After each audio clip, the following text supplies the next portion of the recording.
Hey guys, welcome back to the channel. This is a story about what if Naruto saves fairy tale inheritance Phantom Lord. Before I start, please support for more amazing content and do consider subscribing to my channel and share this video with your friends. This is written by writer with bad grammar TT and link in description and support writer. Let's start the video. Prologue. 1,000 years have passed since Naruto had become the Sandaime Rakuto Sennin, the third sage of 6 paths. As the third Jinchuriki of the Kyuubi no Yoko, he made it so that the Kyuubi will have the personality of Kurama, also known as the Kyuubi no Yoko. By doing this, he brought peace to the world. What happened then? During the FOURTH and final, Great Shinobi World War, a dying Naruto met Hagoromo Otsutsuki, the original Rakuto Sennin, and awakened his half of the former sage's body and yang chakra he had for being a member of the Uzumaki clan, an offshoot of the Senju clan. Afterward, he awakened the other half, the sage's eye and yin chakra via blessing from Otsutsuki. The dying Sasuke due to a chest wound managed to survive, thanks to Karen's heel bite. Due to this, he was able to aid Naruto in battle and defeat Madara, the once then Nidaime Rakuto Sennin. However, due to the death of Madara, the Kyuubi was once again free and Naruto, being the hero that he is, decided to seal it inside himself, along with the other half of Kurama, who was in his father's body. Naruto and the other Hokages who were experienced in sealing. With the aid of the Shinigami, they were able to seal it away and, as stated earlier, place Kurama as the primary personality. However, this came with the cost of Naruto's Naraka Path restoration ability. It's not like he has problem with it though, Naruto respect the death so he won't resurrect the dead, healing people who dying yes but no revive. As the time passed, Naruto became a legend and was hailed as the savior of their world. With this, he was given the title Sandaime Rakuto Sennin. To make sure that the Kyuubi never becomes a weapon and to ensure that another Madara appears, he became a wanderer with his loving wife, Hinata Hyuga, the former Hyuga heiress. The title of heiress was passed on to her sister, Hanabi Hyuga, in order to travel with Naruto. However, as much as Naruto wanted to be a father, he refused. He was afraid that history will repeat itself similar to the Senju and Uchiha clans. He attempted to force Hinata to stay in the village, but we all know that women get what they want. Especially a woman who can kick your ass. In Hinata's humble opinion, Naruto had done so much. Saving the world, reforming the Kyuubi and so on and so forth. Ever since he was a child, Naruto was always alone. She felt bad that she only stalked him and didn't do anything to help him earlier in his life. So she decided that the only way to redeem herself was to stay by his side. However, due to his Uzumaki lineage, his sage training and being the Jinchuriki of the Kyuubi, he obtained biological immortality. Meaning he will never age past his prime. He can still be killed, however nothing short of chopping his head off or annihilating him will do so. They discovered this when he stopped aging past 20.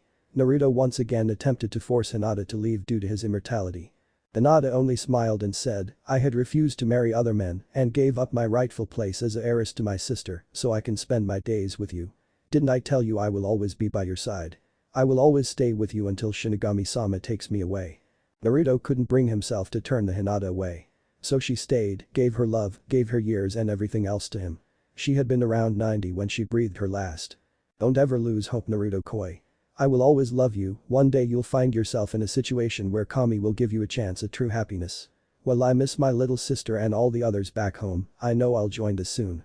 But I also know that we will always be waiting to welcome you there. I love you Naruto Koi, I love you with all my heart and I would not want you to lose hope.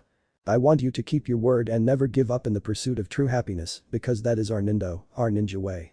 After she said that, Naruto gave her a kiss and they reminisced the years they spent together. By the time he finished, Hinata died with open eyes and a gentle smile on her face. Years pass once more and the knowledge of chakra and ninja arts disappeared in the sands of time as civilization and technology grew. Naruto was the last remnant of his time, so he decided to observe the world from a distance in order to not interfere with the world. Mountain Peak. Standing on the top of a mountain was a male with spiky blonde hair and the bluest eyes you will ever see. Standing at the height of 5'8" and the appearance of an 18-year-old, said male wore a Jonin outfit with the exception being the flak jacket which was pure black and the white lining on his pants.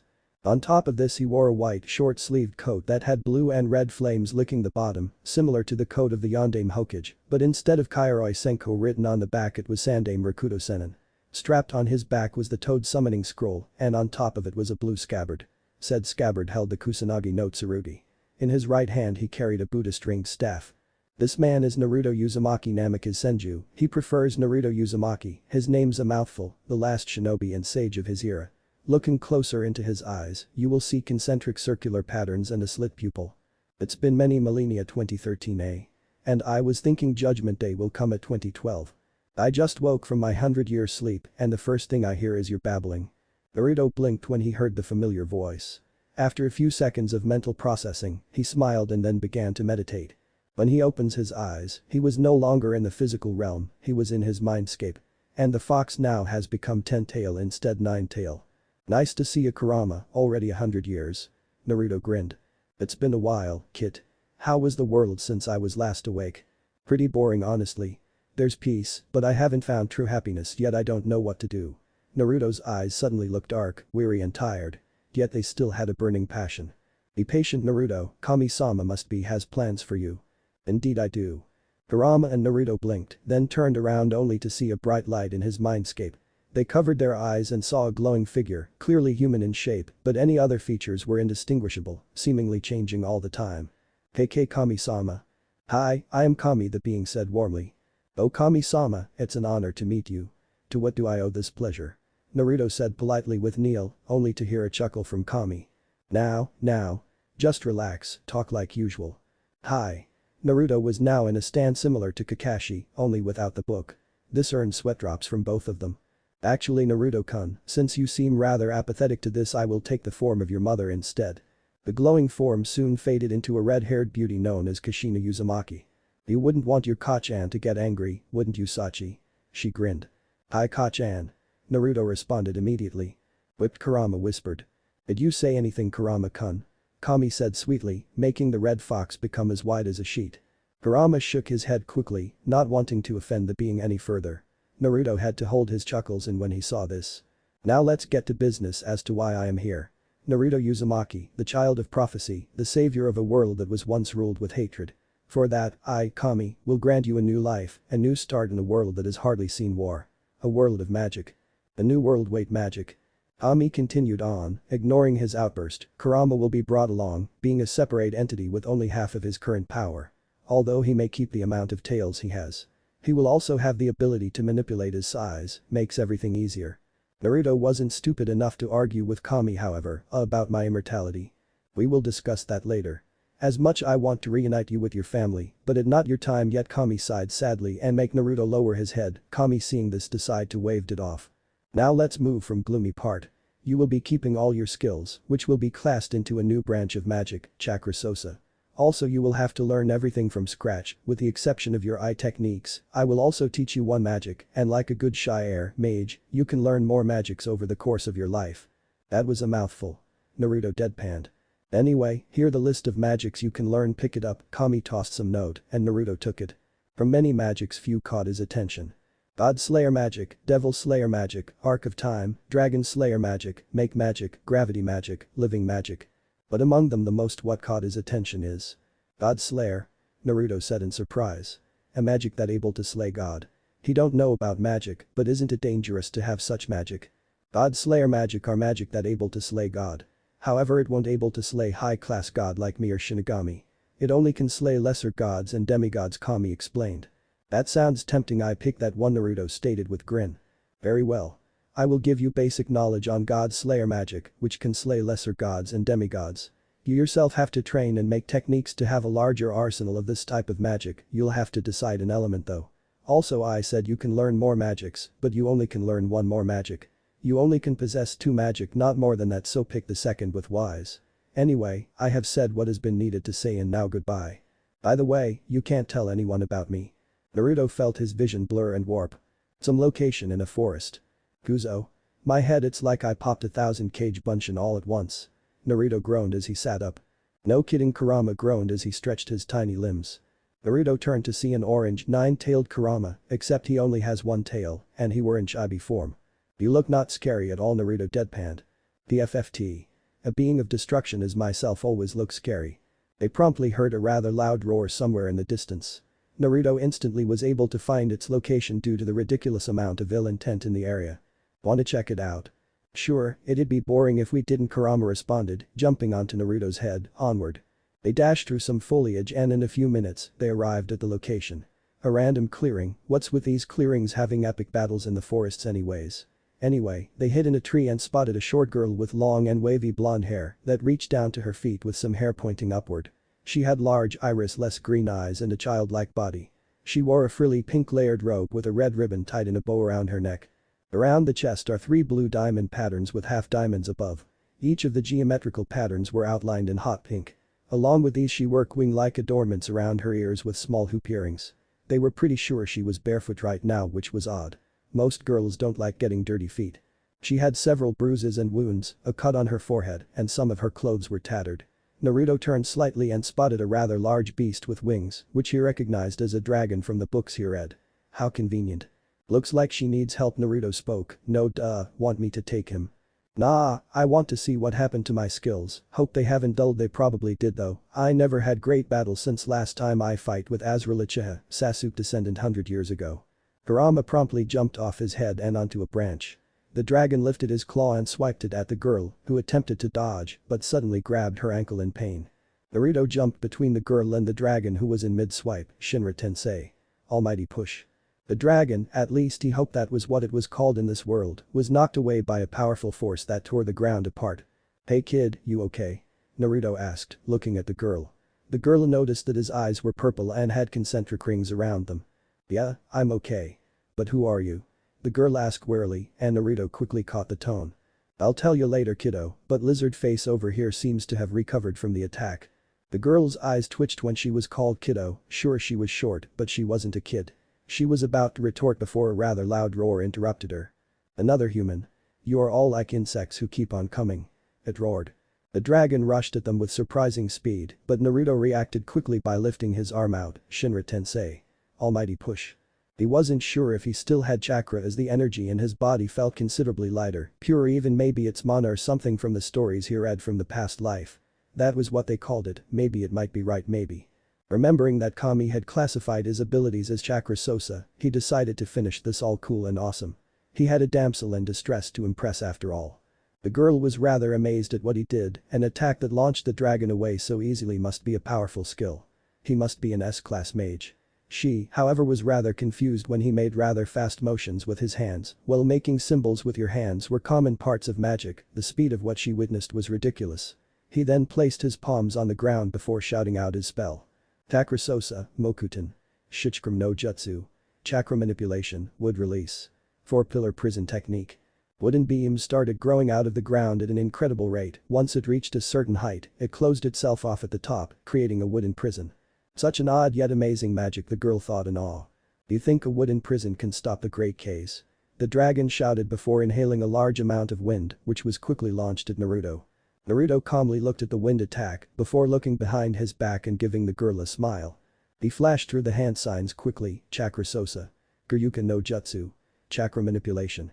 Great dragon fire technique. The blast of flame launched out of Naruto's mouth was a sizable 10-meter fireball, which quickly grew in size once it met with the blast of wind, growing to a diameter of 50 meters. Kase looked in horror as his attack was engulfed by flame. He attempted to break the wooden prison holding him together, but failed to do so. The fire dragon quickly consumed him and the cage. The flame burned for only a few seconds, and when it burned out, left nothing but ashes. Naruto grinned once more, then turned around to see the girl with wide eyes. He flicked her forehead, breaking her out of her shock. That was so cool. What magic was that? The girl shouted with sparkles in her eyes. Naruto only chuckled. Objective completed. Chakra Sosa, I won't tell a kid what it does though. I'm not a kid. I'm older than 17, thank you. The girl shouted and Naruto was surprised. This girl was older than 17. What's your name anyway? The girl asked. Naruto suddenly stood in a kabuki pose, but just as he was about to start, someone interrupted him. For the love of Kami, Naruto, don't you dare do that stupid dance. So his name is Naruto, the girl thought. She turned to the source of the voice. Howie. The girl squealed and hugged the orange ball of fur.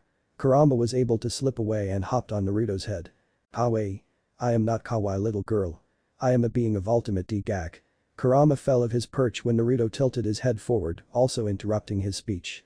Just so you know, Kurama fell into the girl's arms and was being hugged to death. Payback is sweet. Naruto thought evilly. His name is Kurama, and he's my partner ever since I was little. Just ignore his rants of destruction. My name on the other hand is Naruto Uzumaki. He grinned. Thank you, Naruto-san. Kurama-san. No problem. Just doing what's right and all air. Naruto had a confused look on his face. Your name? Ah. Right, my name is Mavis Vermilion. The first master of fairy tale. she stated proudly. Wouldn't you be mistress then? Anyway, just call me Naruto or something, never was one for formalities. Okay, then Naruto. Let's talk at my place. Mavis said enthusiastically while pointing in some direction. Probably north considering where the sun was setting. She began to walk while Naruto and Kurama followed behind. Lead the way Mavis-chan. By the way, what's a guild? Mavis face planted into the ground, she may have been saved an extremely powerful mage, but sadly, stupid mage. Or maybe he just didn't know a lot of the world. Maybe a different world for it. She sighed and began to explain everything to the whisker blonde while in mind, she hoped it would be one of the latter two, or else it would be a Luung Knight. Chapter 1. Fairy Tale. So what is this chakra sosa magic you use? It seems so versatile. Breathing fire, creating wooden prisons, even healing. Mavis asked Naruto with sparkly eyes. Naruto just recently treated Mavis's wounds with chakra sosa. Shimsen no jutsu chakra manipulation. Mystical palm. The millennia he spent alive were not wasted, thank you very much. Mavis-chan, can it wait until we arrive? I'll tell you all about it when we get there. But can you tell me at least why you were attacking the dragon? Or is it the other way around? Naruto asked back, Kurama only sleep above Naruto's head didn't care about the conversation. When they arrived in Magnolia, Naruto instantly noticed that it was a merchant city, a particularly large one. Magnolia possesses a large built-up area, extending over a large rectangular surface to the shores of Lake Siliora. Splitting the town vertically and horizontally is a series of large roads. The whole place was clearly Western, with its buildings being mildly reminiscent of the ones in the medieval age.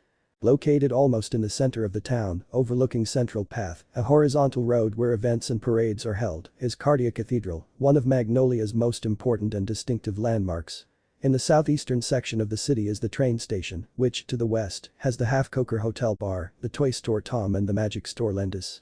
North from the station, on the town's western border, is the entrance to the park. Let's be honest, me and Ryder are just really guessing that these existed when Fairy Tail was founded and not built during the time between now and canon. They also noticed that the civilians seems to know Mavis and Fairy Tail due to the fact that everyone waved to the blonde chibi, who waved back at them. The dragon we fought was K's. The Wind Dragon King. He has been terrorizing Magnolia for many years and as the guild master of Fairy Tail, it is my duty to slay or defeat him for the citizens of Magnolia. I would have fought him with the other members, but he attacked so suddenly, so I had no choice but to lead him into the forest and fight him myself, Mavis explained. It's a good thing I killed him, then Naruto stroked his chin. Yeah. But I'm surprised you're able to kill him. You must be very strong to kill him so easily, Mavis said, sparkling EYES again, making Naruto sweat drop. The girl reminded him of himself when he was young and impressionable. Naruto chuckled, don't mention it. By the way, is that the building over there? Naruto pointed to building some distance away. Yes. That's the Fairy Tail building. Come on. I can't wait to introduce you to everyone. Mavis grinned and ran forward while Naruto shook his head and sighed. I hope she isn't as naive as me when she was young, these guilds, who knows what kind of people they have. As soon as they arrived at the front, Mavis turned around and demanded, now we're here. Now tell me all about your magic. Wouldn't you want to introduce me to your guild first? Of course. Mavis grinned as she slammed her fist into an open palm, she nearly forgot. As soon as they went inside, Mavis introduced him to everyone in Fairy Tail. After introducing himself to everyone, Mavis led her to the guild office, to which every member assumed he was going to join the guild. Well, what do you want to know? Naruto asked. You can start by telling me why were you in the forest, your age and what does your magic do? Mavis said happily. Is she really older than 17? She certainly doesn't act like it, Naruto sweat dropped. Well, I'm a wandering sage, and as to why I'm in the forest, Naruto shrugged, I got lost on the road of life. You got lost on the road of life? Mavis sweat dropped and Naruto nodded sheepishly. There's no way she going to believe it. You should know it since your scarecrow sensei always used that stupid excuse, Kurama thought as Mavis thought about what he said. Okay. Mavis said cheerfully, make Kurama fall from Naruto's head. Seriously? Kurama roared in his mind. One of our members gets lost on the road of life too, but aren't you too young to be sage? Mavis pointed out. Aren't you a little too much of a chibi to be a guild master? Naruto pointed back, making Kurama snort while Mavis puffed her cheeks, crossing her arms in defiance. Hey, don't talk about my height. I'm a really strong mage despite of that. Mavis pouted. Naruto chuckled good-naturedly, don't worry, you're still a very beautiful girl, he smiled, causing Mavis to blush. Anyway, as for my magic, as I said, I use chakra sosa, Naruto said. So, what does it do exactly? Mavis asked and Naruto nodded.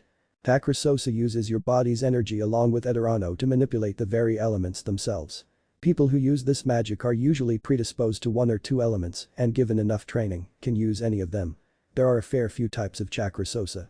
Neutral chakra soso means that the juice spell has no element, elemental chakra sosa has an element, and bloodline chakra sosa is something akin to your personality. Unique to every person who uses that magic. Naruto lied, he didn't have good cover for his ninjutsu, so he decided to lie saying it was magic. He just really pulled the bloodline chakra sosa out of his ass to give an excuse to his Rinnegan. Such a diverse and powerful magic, and what do you mean your body's energy? Mavis asked. I sorta use part of my life force to power the spells, but really it isn't dangerous. It just might sorta kill me if I use too much. Naruto chuckled humorlessly. Mavis decided to ignore what he said, he had lived so long without dying, so she was sure that he knew when he reached his limit. The first attack you saw, Shinra Tensei, is my bloodline chakra sosa, one of the spells unique to me. How did you learn that technique? It sorta came naturally while I was lost. He sure gets lost often. Note to self, if he joined to the guild, send a member with him whenever he goes on a mission. Preferably one that has a good sense of direction. Mavis sweat dropped. While I was wandering around, I learned a lot of things. When I got home it was gone. Naruto said sadly. Gone? Mavis asked and Naruto nodded. I don't know how, but there was large crater where my village supposed to be stand. I assume it got attacked by a random dragon or some giant cannon. Naruto said sadly, a tear dripping down his face. Or is it sweat from lying to such a pretty face? He always had a harder time lying to pretty girls, children or friends. A combination of all three. Even though Mavis technically isn't a child but still. Anyway. It's no use to drown in past. I then met Kurama in a cave one day. Naruto grinned as Kurama hopped from his head down to his shoulder. In a cave? Mavis asked. Yep. Kurama is not an ordinary fox. This is only his chibi form. He can transform into dragon-sized giant fox. Naruto beamed and Kurama smirked. Dragon-sized? Mavis yelled in shock. Yep. I'm Kurama, the ultimate gak. Kurama fell from Naruto's shoulder when he was about to rant about ultimate being again. See? He always liked that. Naruto waved his hand and Mavis laughed. For a so-called giant fox he pretty cute. Mavis squealed much to Kurama's dismay as he sought the corner of room with a gloomy aura surrounding him, making Naruto and Mavis laugh more. After their little Q&A session, Naruto was promptly invited to join Fairy Tail by Mavis. At first Naruto wasn't sure he should. After all, he knew that if they became friends, he would eventually have to watch her die while he could do nothing but watch. Damn his immortality. Mavis had noticed his indecision as he had a hand to his chin, indicating he was doing a lot of thinking on his decision. Mavis smiled and made her way over to him and placed a hand on his shoulders and gave him a warm smile. The words that she spoke next would be ones that he would never forget. Let me tell you why we chose the name Fairy Tail. She began. Do fairies have tails? Nobody knows. It's an eternal mystery. In other words, an eternal adventure. Naruto looked at her, giving her his full attention. We want to make a big family. She continued. One that isn't picky about who is a part of it. She let go of his shoulder and walked to a window to look out at. One that takes pride in the bonds shared between members. She turned to gaze at him once more. I tell just by looking into your eyes, Naruto, that you have a good heart. She stood in front of him once more. Even if you don't want to join now, you would always be welcomed with open arms here. She smiled warmly once more. No matter what kind of past you've endured, what matters to us is that you are here now. Now she was grinning with her eyes closed. Naruto stared at her with wide eyes, and Kurama only smiled when hearing this. He already knew what Naruto answer. Especially after what he heard. He was pretty sure he got hooked on family. Naruto slowly fell to the ground and kneeling. I will serve you, Mistress Mavis. For the rest of my life. Don't be like that. That sounds weird. Especially the mistress part. What are you talking about, young mistress? Stop it. 4 years has passed since Naruto and Kurama joined Fairy Tail. During that time Mavis's goal to create one big family had come true and already all the members had strong bonds with one another. Naruto and Mavis had become great friends during this time as well. They had gone on many missions together, both mundane and incredibly difficult ones. Even though she was Fairy Tail's master, Mavis had refused to just sit and have the members do all the missions since the guild was still young. The two had grown so close as if they had been together since they were born. It was rare to catch one without the other, in fact it seemed that the only time they weren't around each other was when they were in their respective homes. Naruto's still the same except his coat now has Fairy Tail symbol with kanji Rakuto Senin under it. He always on Mavis' side with Purahito and Kurama. While Purahito busy, Kurama and Naruto always stay together with her. It's rare to see Mavis without Naruto and Kurama like today. Not that it was uncommon for Kurama to be not with them, he usually was doing some stuff of his own. Members of the Guild of Fairy Tail consider Mavis their mother who protects and takes care of them. Naruto was considered the father of Fairy Tail, as he often scolds them whenever they make mistakes, but protects them just the same. Oftentimes a wise saying is thrown at them relating to the situation. This usually results in the members teasing the two, asking, when are you two going to be a real mother and father? And since you two are our parents, will we expect some brothers and sisters anytime soon? This often results red faces and weak denials. Along with laughter amongst the guild. The reason why Naruto and Kurama were not with Mavis today is because her birthday is tomorrow, so they decided to give her a surprise. A really big one. So what's your plan for Mavis? Kurama asked. The fox and immortal duo were currently walking on the water. That morning Naruto had woke Kurama to accompany him to some location. He really didn't pay attention to the details when he was half asleep. Remember 10 months ago when we had vacation on an island? Naruto asked. Kurama closed his eyes as he recalled the event. It was vacation in order to celebrate Fairy Tail first 100-year mission, which made Magic Council praise them for doing one so early. During the mission, the epithet Fairy Tactician was given to Mavis Vermilion, who displayed her great strategic prowess during the mission. As for Naruto, he was always by Mavis's side and gained the epithet Rakuto Senin due to the kanji written on his coat, but he also gained another, more used name, Fairy Guardian, due to the fact he was always with Mavis, and whenever a member of Fairy Tail was in a tough spot in a mission, Naruto and Kurama will jump in to help them as if they were following them the entire time. Though Kurama usually just watches whenever it happens. As for Kurama, he didn't act often. He usually acted whenever the situation needed an extremely large fox, which was very rare, or he was just bored, which happened fairly often actually. This usually led to the comical and surprised faces of the enemies when they see a dragon-sized fox, though Kurama only using one tail and not 9 tail, since he didn't want council after his ass because they think he was demon. Ah yeah. I still remember, who knew someone who looked so much like a preteen could hold liquor so well? Kurama chuckled. Yeah. I expected her to be a lightweight. Anyway, do you remember when Mavis and I were talking by the ocean? Naruto said to Kurama, who closed his eyes again. He wasn't there to see it, so he just peeked at Naruto's memories, something he could do since they were connected, in a sense. The time where she was nearly crying because her strategy nearly failed? Kurama asked. No. And she wasn't about to cry, she was already in tears. Naruto deadpanned. She wanted to touch the stars. No. About how she thinks you will become good father? Kurama asked again. No. You moron. The part after that. Naruto shouted as a blush appeared on his face when he recalled Mavis saying that. Especially since the guild just asked if there will be little brothers and sisters sometime soon. Kurama laughed at his partner's embarrassment and then recalled the event again. About oh. I get it. Kurama grinned when he realized what Naruto meant. Took you long enough, old fossil, Naruto mumbled and make Kurama snorted. Aren't you also an old fossil yourself? Touché. Anyway, I need your help since you are a censor. I need you to analyze the entire place and we can work on the vegetation and animals after that, Naruto said, and Kurama shrugged. Sure. But do you have name for that place? Kurama asked. Naruto nodded and he realized he already entered the barrier he created to keep it from Mavis. He removed the barrier with a few hand signs. Yes. Do you remember Yumagakure village hidden among dream? The place where we fought the false-tailed beasts? Naruto asked and Kurama scoffed. If you didn't know, try to search Naruto Kizuna Drive in Naruto Ikia and read the story. Of course. It was place where there was some crazy old man who thought he can recreate us. Ha. Arrogant prick. That thing was an insult to me with how much power it had. Where are we going, Naruto? Mavis pouted.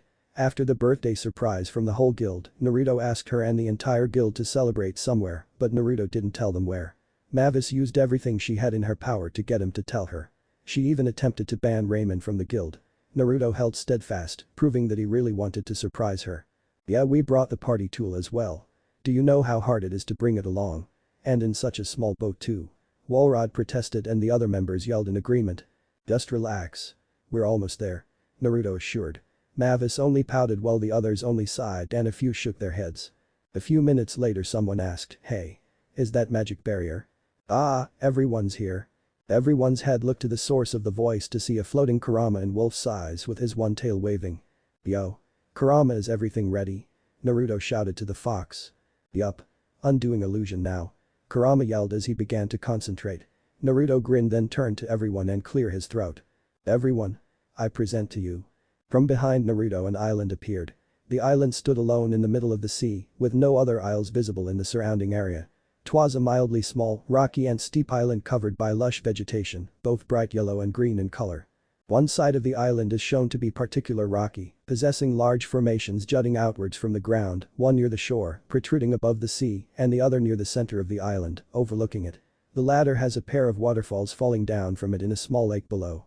Topping such second rocky formation stands the most distinctive element of the island is a gigantic tree with a gnarled, mildly curved trunk, ending in a number of large branches. Energema. Naruto shouted with massive grin. He pointed his Buddhist staff in the island's direction. Everyone's jaws fell. Naruto. Are you the one who found it? Mavis asked with sparkles in her eyes, and Naruto shook his head. Yep, I found this island for you, Mavis-chan. Tenryjima, Fairy Tail Island. Naruto shouted, and soon the members of Fairy Tail roared in excitement. This is cool. Our own island. Fairy Tail is the best. Naruto smiled seeing the scene, and Kurama landed softly on the ship. From the group, Mavis immediately went and hugged Naruto. Thank you. Thank you. Thank you. Mavis said in happiness. You're welcome, Mavis-chan. Naruto pat her head slowly. Purahito and Kurama seeing this share a look before mischievous grin appear in their face. Oh, look at our Mavis-chan. She might become a real mother soon.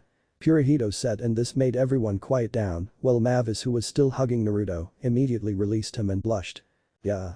Our surrogate father will become real father soon. Kurama added, making Naruto blush. What are you two saying? It's just a gift. Naruto shouted in embarrassment, and Mavis nodded with blush still on her face. Oh, a whole island is a gift. Surely it's not ordinary gift. I mean an island. For gift to women. Purahito teased with smirk, you made it yourself, it's like a giant engagement ring. Yeah, you didn't even tell your partner about this. Kurama also smirked. Needless to say, both of Blonde blushed and stuttered. The entire guild ran to them and bombarded them with questions. Oh, when's the marriage? One of members asked. Since when were you two dating? Where was your first date? Is it true Master is pregnant with Naruto's child? Both Blonde's faces turned into Christmas lights as steam erupted from their ears from the last question. Hahaha. This is hilarious. Purahito laughed. Kurama rolled on the ground while laughing. However, he was thinking thoughts that you wouldn't expect one would think while laughing. You choose the path of immortality rather than separating the Biju so they won't be used for war. You're afraid to have children because you fear your children will get power of Juubi and become tools for humanity. That was something that even Rakuto Jiji won't dare to do, but here the Juubi no longer exists. I hope your fear will be purged, preferably by Mavis. Kurama glanced at the guild master, who, while chasing Purahito, tripped and landed on top of Naruto. In a rather compromising position. The party was held on the island in the houses she assumed Naruto created beforehand. She looked at the horizon. Damn, this tree is a great sightseeing spot. This tree shall be now known as the Great Tenru Tree. Duel for your thought. Mavis smiled when hear familiar voice. Can't sleep? Mavis asked without turning to face him. Naruto took a seat next to her. Nope. How about you? Naruto asked back. Same here, Mavis said simply. Both fell into comfortable silence with sound that brought by wind as their music. Or the Naruto clone who was hidden away while playing the flute. Thank you, Mavis said sincerely. You're welcome, Mavis-chan, Naruto replied simply, and then they fall into another silence. This is it. Should I tell her the truth? Yes. I should. She's my closest friend, second to Kurama. She deserves to know. Mavis, Naruto called her, and Mavis noticed the seriousness in Naruto's voice and the fact he called her without Chan. He must be really serious. Wait. They were alone on a tree under the moonlight. Is this a love confession? Her face glowed bright red. I'm not ready for this. Yes, Naruto? Mavis asked calmly. She was prepared for anything he was going to say. Except a confession of love. I have something to tell you. And Naruto told her the true story. He told her about the war and what happened during it. About the Biju, what they were, and the one currently residing in him. Kurama, who was supposed to be Biju. He explained how the Juubi had made him immortal. He didn't tell her about Kami, he literally couldn't. When he nearly said it, his voice caught in his throat. He was lucky she assumed he was having a hard time telling her. So he lied, well, half lied. The Juubi really did have powers to create dimensional tears, come on. Look at Kamui. After he had spilled the beans, her reaction was not what he had expected. She was smiling. I knew it had to be something like that. Huh? Naruto blinked. I had known it was something like that since the day we met. All I had to do was look into his eyes. Well, you were good at hiding what you were thinking with your body language, but you couldn't hide your eyes. They were windows into your very soul, and I also can see there is a little lie in your story, but it seems for some reason you can't say. Maybe you're forbidden to say it or you promised not to, so I won't pry. I know how much promises mean to you. Mavis said, simply making Naruto chuckle. Mavis reminded him of his young self so much, her eyes just like his. Naruto, sometimes your eyes are even better than mine. He remembered Neji saying that in a mission when he rescued Sasuke. I should have known you wouldn't believe my lie. But really. I was really lost. Of course. Fairy tactician, do you really think I will believe to that story? At least create a proper one, silly. I was never good at lying to girls, especially pretty ones, Naruto mumbled, causing Mavis to bush. So, what now? My opinion about you hasn't changed at all. I am proud that I had been able to get you to make a bond once more. And I will cherish the bond for as long as I lived. Mavis beamed at Naruto with a sincere smile. Naruto looked at Mavis silently, as if contemplating what he was going to say. Suddenly, his hand reached out and cupped her chin. He smiled gently at her. Mavis's face became bright red once again. He slowly inched closer to her face. He moved himself in front of Mavis and was on his knees while he did this. When their noses were just about to touch. He spoke. "Thank you, Mavis-chan." Naruto then took her lips with his. Mavis's eyes widened for a moment when Naruto kissed her. Her brain nearly shut down from her euphoria. Eventually she managed to hold her ground, then slowly close her eyes and kiss Naruto back. That night a star fell from the sky, the moon was glowing bright upon the duo. Both blondes enjoyed their moment for what seemed hours, but in reality, was barely a minute. Damn lungs and the need to breathe. The two separated, blushing and panting. "You're welcome, Naruto-kun." Both of them fell into another silence, but this time Mavis was sitting on Naruto's lap as they stared into the night sky. "Why did you name the island Tenerjima?" Mavis asked. Naruto chuckled and hugged Mavis tightly. He moved his mouth closer to her ear and said, "Allow me to tell you why." Flashback. "Yes. Do you remember why Umagakure village hidden among dream? The place where we fought the false-tailed beasts?" Naruto asked and Kurama scoffed. "Of course. It was place where there was some crazy old man who thought he can recreate us." "Ha. Arrogant prick. That thing was insult to me with how much power it had," Kurama scoffed. Naruto chuckled, the fakes paled in power compared to the real thing. "Yes. The guardians of that village was the Tenro clan. I think Tenro will fit perfect for this island," Naruto chuckled. "Oh? Care to explain why?" Kurama asked. "Imagakure. The Tenro clan was their guardian and leader, the guardian of dreams. And fairy tale is the dream. The never-ending dream with eternal mystery and adventure." Naruto grinned and Kurama chuckled. "So basically this is the holy ground of fairy tale that protects them, eh? Nice idea you have there," Kurama grinned. "Thank you, old fox. We're here Tenro Island," Naruto stated as he and Kurama take glance to the land. "This island is great. How did you find it?" Kurama asked. "I didn't," Naruto said calmly. "You didn't? Then who found it?" Kurama narrowed his eyes. "This island was never here. I created it," Naruto grinned. "How? That the only thing come from Kurama. I just used Chibaku Tensei to create a base of the island. Dipped it into the sea a few times to make it more rugged, found an island and took a piece of it and placed it here and accelerated the growth of the vegetation." Naruto shrugged. Kurama shook his head, he forgot how his old man made the moon, an island is child's play. "So this entire forest is?" "Yes. It's my version of Mokuton. Jukai Kmtan would release secret technique. Nativity of a world of trees, the land Chibaku Tensei pulled out from the bottom of the sea was full of life. I just accelerated the growth. Now, see that giant tree?" Naruto pointed and Kurama nodded. "That's where most of my chakra went." Naruto grinned. "I sure Mavis will love this." Kurama smirked. "She better. I spent a whole month to create this island." "So that's why you were gone a few months ago. I can't believe you took what Mavis said seriously." "Hey. She said she wanted an island in the name of fairy tale, so I created one for her. Besides, it's a badass gift. A whole island. Who else can say that they made an island as a gift?" Then flashback. Another year has passed. Much hasn't changed, except that Naruto slowly faded away from public view. He still stood by Mavis's side and tailed the members with his clones just in case. He didn't want too much attention, especially since the Magic Council started taking interest in him. However, one thing of interest did happen while Kurama was gallivanting on his own. Flashback. "What do you want, you overgrown lizard?" Attacking someone out of the blue. Kurama roared as he slowly grew into giant form. The dragon only roared and then charged at the Kurama. Kurama also roared and charged at him. Both of them collided and surprisingly, it was a tie. Both quickly separated from each other. The black dragon prepared a powerful attack akin to Bijidama. So he prepared himself to dodge. When the dragon fired, he quickly moved sideways and saw that the attack parted the waters. With his enhanced vision, he saw that the attack eventually tapered and ended. Thankfully they were in the middle of the ocean so there would be no casualties. except for the fish. He eyed one particularly delicious looking one floating on the ocean, dead from the attack.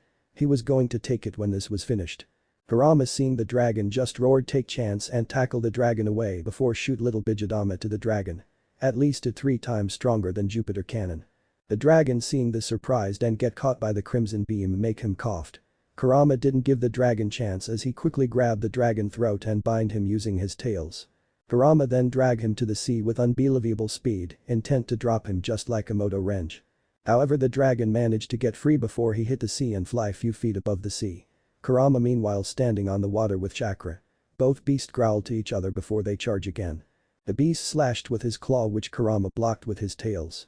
He then used the tails to wrap around one of the dragon's legs and spun him around. Bringing the dragon close to him, he used a tail enhanced with chakra to strike the dragon like a lance, piercing the scales and causing him to bleed. Then he delivered a headbutt, launching the dragon some distance away. The dragon roared in pain and anger. He charged at Kurama with a claw enhanced with a dark aura. Kurama easily dodged the strike but was caught by the tail of the dragon smacking him. Momentarily stunned, the dragon used both of his claws to strike Kurama, knocking him upwards. The fox easily landed upright on the sea via chakra. Needless to say, both their battle continue for hours with result the destruction of the sea. No one give up and seems exhausted. Few rounds of battle the dragon let out mighty roar before it let out menacing laugh and speak. You amuse me beast. My name Acnologia the Ryo no O. What your name? Acnologia growled. I am the Kyubi no Yoko the demon from Makai Kurama growled back. I see. Interesting. You are stronger than most demons that I encounter. Tell me, are you created by Zareth? Acnologia asked, Kurama hearing this roared dangerously. Watch your mouth lizard. I'm not created by pathetic human. I'm the almighty demon. The ultimate being of destruction itself. A single swing of my tails can cause disaster and my presence itself brings catastrophe. Kurama growled. Acnologia let out a menacing laugh hearing this. So you hate those insects too huh? Acnologia asked. I do not hate human nor do I like them. They leave me alone and I leave them alone, simple as that Kurama stated and it's true. He didn't care about humans, except for fairy tale members and Naruto and his children, if he and Mavis decided to hook up. Acnologia snorted hearing this, but deep inside he agree after all he was human once, but he didn't let it show. HN. To me they are nothing more than insects. They are weak and can be killed with ease. Acnologia stayed arrogantly. Whatever you say lizard. Now are you done babbling or are we going to resume our battle? Kurama growled. Watch your tongue fox. I'm the Dragon King and the Black Dragon in the Book of Apocalypse. I can end your miserable existence if I want Acnologia threaded and Kurama scoffed. Are you stupid? I am the Nine Tails. I am hatred incarnate. Incarnate of destruction. Your pitiful speech won't make me fear you. Kurama shot back. Both beasts let out a growl and stare at each other. You really interesting demon. I will said this time our battle is tie. Many dragons will come and seek you when word out that you able to tie with me. If you survive I am sure we will meet again Acnologia stated. HN. Bring them out and I will butcher them. I'm not afraid. You dragons think that you're almighty just because you saw the demon Zareth created. Try to face a real demon Kurama grinned. Acnologia grunted then let out mighty roar before flying and leaving Kurama. Kurama then shrunk down to his normal size and grabbed the fish he saw earlier before going back home. Then flashback. After that Kurama reported it to Naruto who immediately asked Mavis about it. Needless to say it brought shock to Mavis when she heard that Kurama fought the Dragon of Apocalypse to a tie. But imagine her shock when she learned that Naruto is considerably stronger than Kurama. I can just trap into a moon and send it into outer space. However, he said that his strength is just on par with the dragon due to his weakened state. The dragon is probably only as strong as the Hachibi and nothing like the Juubi. Note that the Juubi is a primordial god. The god which all the other gods originate from. Naruto decided that this Acnologia is a dangerous entity. Kurama can't grow any stronger, but Acnologia surely can, so it was up to him to defeat the dragon. But he was sure he could defeat it. He doubted the dragon could hold a candle to the Juubi. Deciding to drop the topic for now. Mavis told him that the prey can become the predator under the right situation. Naruto nodded, relating this to how Orochimaru was absorbed by Sasuke. Hey Naruto-kun Mavis called and broke Naruto out from his mind. Yes Mavis-chan? Naruto asked. Mavis' cheeks become tinged pink as she tried to say something. Hey, are you busy this weekend? No Naruto responded. Would you spend your time with me this weekend? Mavis asked shyly. It is a date. Naruto blinked in surprise. Somewhere in heaven a certain old man with long white spiky hair facepalmed. Gaki. Even after 1,000 years you still clueless about thing like this? You really are idiot. Oh, of course not. I want to hang out with you. Mavis blushed. I see, well then okay. Contact me when you have decided the meeting place, Naruto said as he waved and left from the office. Mavis squealed cutely as she held her cheeks, I'm so happy. Ooh oh. Our little Mavis has grown up. Mavis jumped in surprise and saw Kurama sitting on the windowsill. WW aren't you supposed to be in hall? Mavis asked in shock. And miss this? Not a chance. Kurama laughed much to Mavis' embarrassment as she covered her face with paperwork to hide her massive blush. For once, she was glad it was there. Especially since Purahito came in. Master? Why are you hiding behind the paperwork? Chapter 2. Rainbow Sakura. I wonder what Mavis-chan wants to do today. A young man around 18 stand in middle of city. He has spiky blonde hair with 2 bangs that reach to his shoulder, 3 whisker marks across his cheeks. His eyes were sapphire blue with concentric circles and a slit pupil. Wearing a white blazer, black t-shirt with orange fairy tale symbol on it, blue jeans, black wristwatch on right hand and black shoes. This man is Naruto Uzumaki Namikaze Senju, Rikudo Senin of Fairy Tail or also called Fairy Guardian. Jeez. Why did Kurama force me to wear this? My usual outfit is cooler than this. Naruto sighed. Kurama had asked him to go fishing today, but Naruto refused, saying he promised to Mavis that he will spend this weekend with her. Hearing this, Kurama immediately told Naruto to strip and change clothes, much to the blonde's dismay. Naruto loved his Senin outfit, but Kurama said that it's already old and he needs to wear proper clothes for Mavis. The truth is Kurama asked him to go fishing, so the blonde will tell him that he is going out with Mavis. Kurama noticed that Naruto was wearing his usual outfit and made him frown. So, he decided to help Naruto with his date, which he vehemently denied, saying it was just friends hanging out. Kurama reasoned that since the two were going to hang out, he should wear clothes suited to the situation. He decided to wait outside the guild, whistling a small tune. Sorry. Was I late? Naruto smiled when he heard Mavis's voice, turning around to greet Mavis. Nope, Mavis-chan, you're Actua. The whiskered blonde's eyes widened for a second when he saw Mavis. She was wearing a simple light red dress with white fairy tale symbol on the chest, similar to her typical attire, but with a lack of ruffles. The skirt reached to below her knees and she was still wear her wing accessory, her hair was tied into a ponytail which reached to her light red shoes, odd, seeing that she usually prefers being barefoot. Cute, Naruto thought. Mavis saw that Naruto was lost in thought, so she snapped her fingers in an attempt to gain his attention. Failing, she looked at his face and saw that he was staring at her, blushing bright red, she pinched his stomach, causing him to yelp. Stop staring at me like that. Mavis said blushing. Sorry, Mavis-chan. It's just you look very cute in that, Naruto muttered sheepishly, causing Mavis to blush brighter. Oh really? Mavis asked shyly and Naruto nodded in response. Thanks. You also look good, Mavis muttered as Naruto nodded awkwardly. The truth is Mavis didn't know whether she loves Naruto or not. She's sure that she has a crush, but that's different from love. Naruto on the other hand was unsure on how to deal with what he was feeling, he was unsure. This is not due to hinata, as he had moved on. It has been some millennia after all. But what really made him reluctant to admit this was his immortality standing by, undying as the people he knows and loves age and wither away. That was what made him fear falling in love. The pain it would be to great will following his heart be worth the pain in the end. You picked some nice clothes. Purahito commented as his head popped out of the building. Yeah. The kid is too stubborn. I had to threaten him that I will burn all of his raiment to even make him to consider wearing that, Kurama added from on top of Purahito's head. Kurama told Purahito about the two, so they both decided to follow them in order to prevent others from ruining this. Both of them did this in the most logical way possible, by putting on beige coats, a brown hat and sunglasses. They have been watching too many spy movies on the Lacrima. So where do you want to go, Mavis-chan? Naruto asked. Mavis gave it a bit of thought before smiling. How about the park? Mavis asked. Naruto nodded in agreement and smiled back. Naruto grasped her hand softly as the two went towards the park. Of course, he was completely unaware that Mavis was as red as an overcooked lobster. They're going to the park. Let's follow them. Kurama whispered to Purahito, who nodded before the duo followed them silently. Is that Purahito-san? What is he doing? I don't know. The people began to whisper when they saw Purahito and a fox silently stalking Mavis and Naruto. I know. He must be planning something bad. A man theorized. Eh? Why? I mean he's a good guy.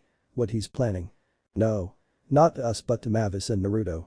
Both of them are in middle of date and Purahito is jealous, so he plans to disturb them during the date. Eh? Why he do that? Purahito-san doesn't look like person like that, the same person before defended. I get it. Purahito must be secretly in love Mavis since the guild started. Then Naruto appeared and stole Mavis from him, and he's now jealous. What about Kurama? He must be the one who wants to help Purahito. He's always close to Naruto when Naruto stayed with Mavis. Then again he really likes to troll people, so maybe he's just doing that. Is that so? As citizens of Magnolia, we must prevent such a travesty from happening. Who's with me? US. Somewhere Purahito and Kurama shuddered for unknown reason. The blonde duo were sitting on a park bench, ice cream cones in hand. Naruto had strawberry while Mavis had chocolate. Of course Naruto was rather angry that there was no ramen flavored ice cream, but he settled with strawberry. Mavis laughed, I never though why you would say that a man is pretty. This one was different. You have to believe me. He's really pretty. He has face of a princess, but his crotch says otherwise. Naruto protested as he tried his best to assure Mavis that he was a man. One would think that Naruto is smart enough to transform into the boy, but I digress. Oh? His crotch says otherwise you say? I didn't know you played for the other team, Mavis said in fake shock. No. I like girls. I'm straight. Gra. Naruto ruffled his hair in frustration making Mavis laugh. If what you said is true. Care to show me the proof? Mavis challenged. Fine. Watch this. Naruto growled as he stood and approached a group of women much to Mavis' annoyance, sure she didn't know if she really does love Naruto. But she did not like Naruto becoming a Casanova. Hello ladies, mind if I join? Naruto asked politely with a patented Namikaze smile, guaranteed to make girls melt. The ladies looked to the one who spoke and blushed at seeing the smile.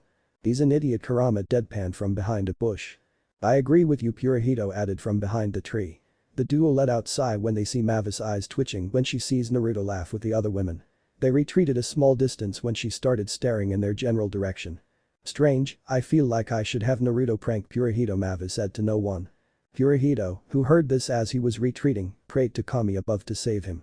The last time the blonde pranked him, his hair was colored pink with an unwashable dye and was forced to wear a green skin-tight spandex suit. That was not a fun day. Nice talking with you ladies, but it appears that my companion is getting rather upset with me being separated with her for so long, Naruto said as he glanced at Mavis, who was glaring at him. BFFT, why would you spend your time with a child like her? Just enjoy your time with us. One of the girls said, presumably the leader of the group. Naruto's expression hearing this hardened, making the women flinch. I'm sorry ladies, but I would prefer if you don't talk about my companion like that. She is a kind and beautiful girl, true her body is childlike, but I guess that it is fitting for a girl who looks like an angel, Naruto said with stern voice. Ah. We know Naruto-kun. We just kidding, the women said sheepishly. Naruto nodded and gave his salute, then did an about face and went back to Mavis. You didn't need to say that, Mavis murmured with blush on her face. Eh? You heard that? Naruto said in surprise, a blush of equal intensity appeared on his face. Your voice, it's always loud, Mavis replied shyly and poked her fingers together with a blush, causing Naruto's to restart from the cuteness overload, she's so cute. Anyway. Naruto yelled in order to erase the awkward atmosphere, consequently, Kurama and Purahito facepalmed in a tree. Let's go somewhere else. Naruto said and Mavis nodded. This time it's Mavis who grasped Naruto's hand, giving the whiskered blonde a grin, let's go. Mavis announced as she pulled Naruto, who had a small smile on his face. Kurama and Purahito followed them again. Where is he? One of people asked. I swear I heard they say Purahito-san was here. Damn. We can't let him to disturb Mavis-chan date. Come on folks. Yeah. They now currently on their way to cake shop. Apparently since tonight is Sakura season they decide to buy a cake and eat it in there while watching the Sakura. They entered the cake shop. Shall we follow them? Purahito asked Kurama. No. I think we will let them alone now. We will watch the shop from above. I will enchant my hearing to hear what they are saying, Kurama said as he enhanced his ears. Excuse me, Abe-san, Mavis greeted as she opened the door followed by Naruto. Ah. Mavis-chan, it's good to see you. What can I do for you? The shop owner asked. Do you have some special cake that can we eat while watching Sakura tonight? Mavis asked politely and the old lady frowned. I'm sorry, Mavis-chan, but apparently our cake is sold out. Ah, is that so? Mavis frowned, but then the old lady smiled. Why don't you create your own cake? The old lady suggested. We can create our own cake. Mavis asked and the old lady nodded. How much do we have to pay? Naruto asked. 4,500 jewel each cake, the old lady smiled softly. Mavis about to pay, but Naruto beat it and let out 27,000 jewels, much to old lady's surprise. This is too much, the old lady smiled softly.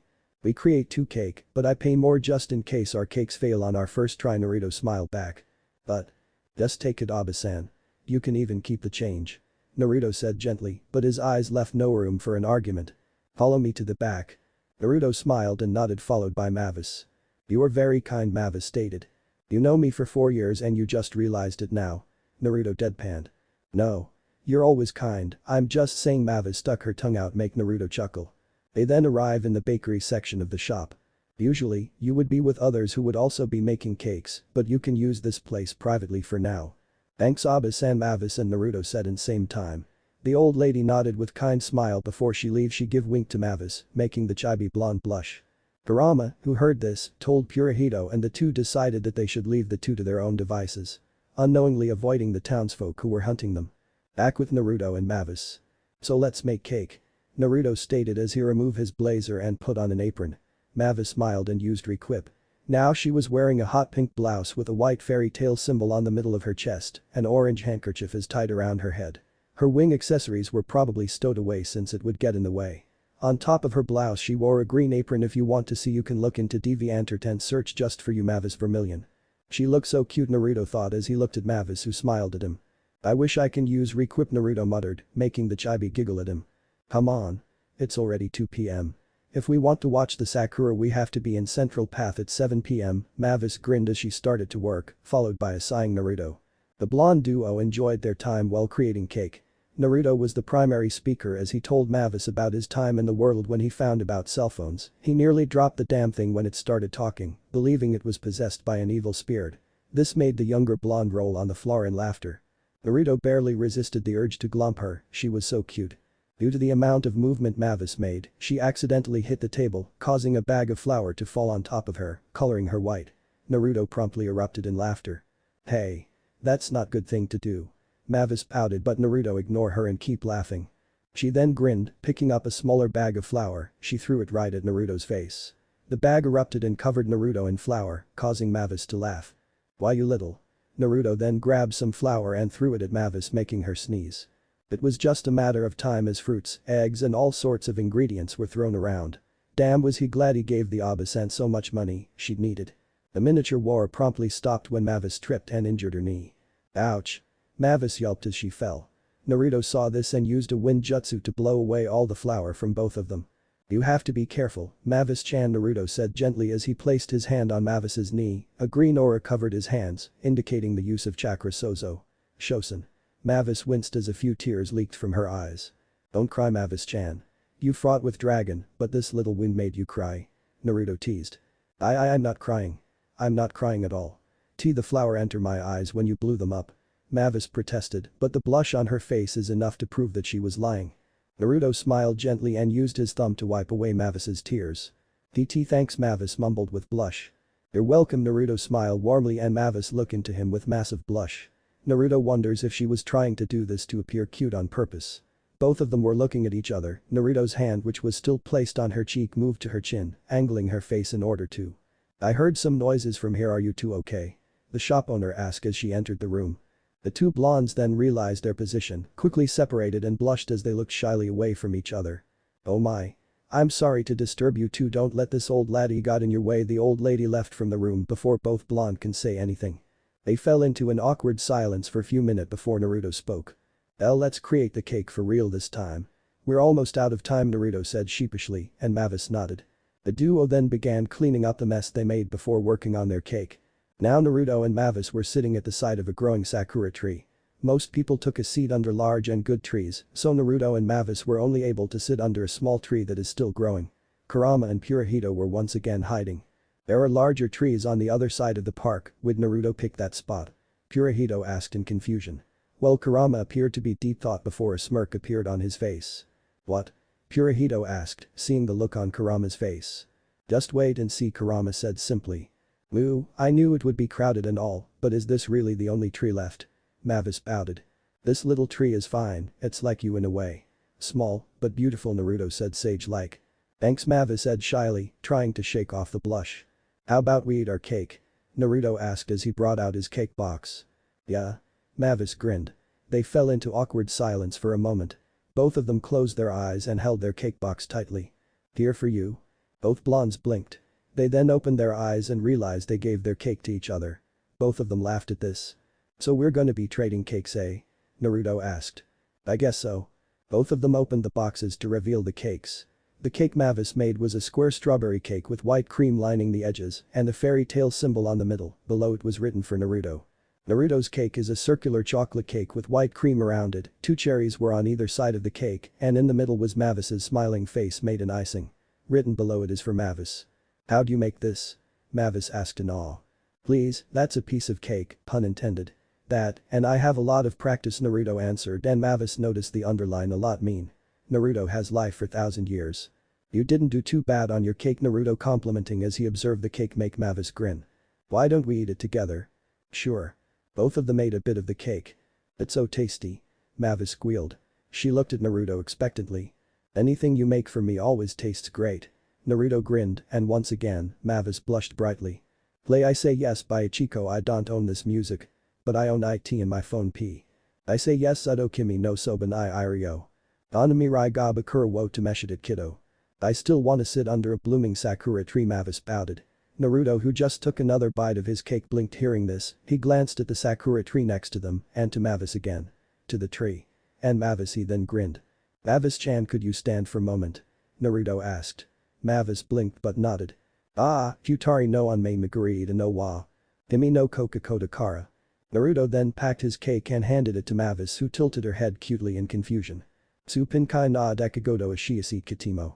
Naruto only smiled and then made a back-off motion to Mavis. Himi to Ariba nori koreru. He then looked into Sakura tree and rubbed it. This tree may be little and cute like you, Mavis-chan.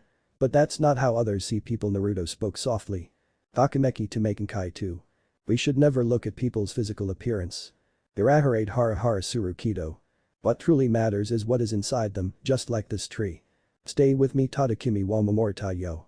Dui sekai de umareta futari de kido. Mavis blinked in confusion, well she understood what he meant, but what did he mean by just like this tree? I say yes Udo Kimi no Soban I Irio. Anamirai month Kibu Nikiyu forever. Naruto closed his eyes and reopened them, revealing the Rinnegan. Atatoba kono koimahu dado shitimo. Bila night takanai hazu. Naruto then touched the tree and his hand glowed red and blue. Sumotor yashineyo harikana ano hai nai. Suddenly the little tree grew into a large tree surprising Mavis and everyone who was nearby. It's like Walrod's Midori no Maho green magic, Mavis muttered. Himita dome no jibin nai. The tree then became a full-grown sakura, but the best part wasn't over. Hitamyuki to Namekita. The sakura and the tree started changing colors like a rainbow. Akadoki ha dokidoki surukido. Whoa Mavis and everyone who watching said in surprised and awe. Stay with me muhatori nai ha shineyo. Biseki mitai na dieta bakura dakara. Naruto. What are you doing to that tree? Mavis asked, still in shock. Me? I'm simply brought out what was inside this tree Naruto stated simply with a grin. I say yes Udo Kimi wo sasatai yo. Toki ga subi no kashiki wo katimo forever. This tree contains some unique magic. It would have become like this in a few years, I just accelerated the process. Naruto explained make everyone know and understanding. Instrumental. It's beautiful Mavis said with smile. I want to be sit there. Yeah. Me too. Hey. I also wanna. Yeah. People began to rush to sit under rainbow sakura, but before they can, numerous roots suddenly grew and stood in their way. They then turned to Naruto who was smiling. Now everyone. Me and Mavis-chan were the ones who got here first. So we got this seat this time. You can take the seat next year besides, I am the one who made it grow, Naruto said with smile but also stern voice. One of them started to speak but was interrupted by someone whispering to him. He nodded with a smile shortly afterwards. Come on everyone. Let's leave the lovebirds alone. Everyone quickly understood what they meant and returned to their trees, some of the people even started whispering about how cute it was that the fairy guardian and fairy tactician were getting together. Said fairies were blushing bright red at the implications. Saigari de yo mushita. Iraharate hara hara surukido. Like I said, this tree is like you, it might seem little and fragile, but you have a beautiful heart that people envy Naruto state with warm smile. Mavis only stared with surprise before her blush grew even brighter, she smiled softly. Stay with me Tadakimi wa mamorita yo. Yes. She didn't doubt her heart anymore. She has fallen in love with Naruto. Dui sekai de umareta futari de kido. Though they were from different worlds it doesn't matter, she is still going to love him. Stay with me muhatori nai wa hashina yo. Biseki mitai nai dieta bakura dakara. Even if either of them will get separated someday, she is still going to love him. She won't let him be alone anymore, like when he was left alone from the deaths his kin. Their encounter itself was miracle, it was like Kami willed it so, cough cough. I say yes Sudo Kimi no Soban I Irio. No matter what happened in future, she will always be next to her until death do them part. Anamirai month Kibu Nai Kiyu forever. And if she's going to dead, she's going to give Naruto new hope before she died. Music off. With Kurama and Purahito. I think our job is unnecessary since the beginning, Kurama stated with smile as he watched Naruto and Mavis. I agree, they didn't need us to watch them, Purahito smiled as he turned around. And they a mob glare at them. That's them. They must be trying to sabotage that tree. Eh? Purahito and Kurama blinked. Have you no shame? They love each other and you try to sabotage them? A woman shouted. Everyone. Purahito said nervously, unsure what the hell is happening. At them. Needless to say, both stalkers run to save their life from an angry mob. With Mavis and Naruto. Thanks, you did so much for me, Mavis stated as she leaned into Rainbow Sakura tree and stared at the sky. It's nothing really. I'm just saying the truth, Naruto shrugged with hands on the back of his head as he leaned on the tree, staring at the sky with Mavis by his side. How long you think this tree will alive? Mavis asked. This tree will live for a long time.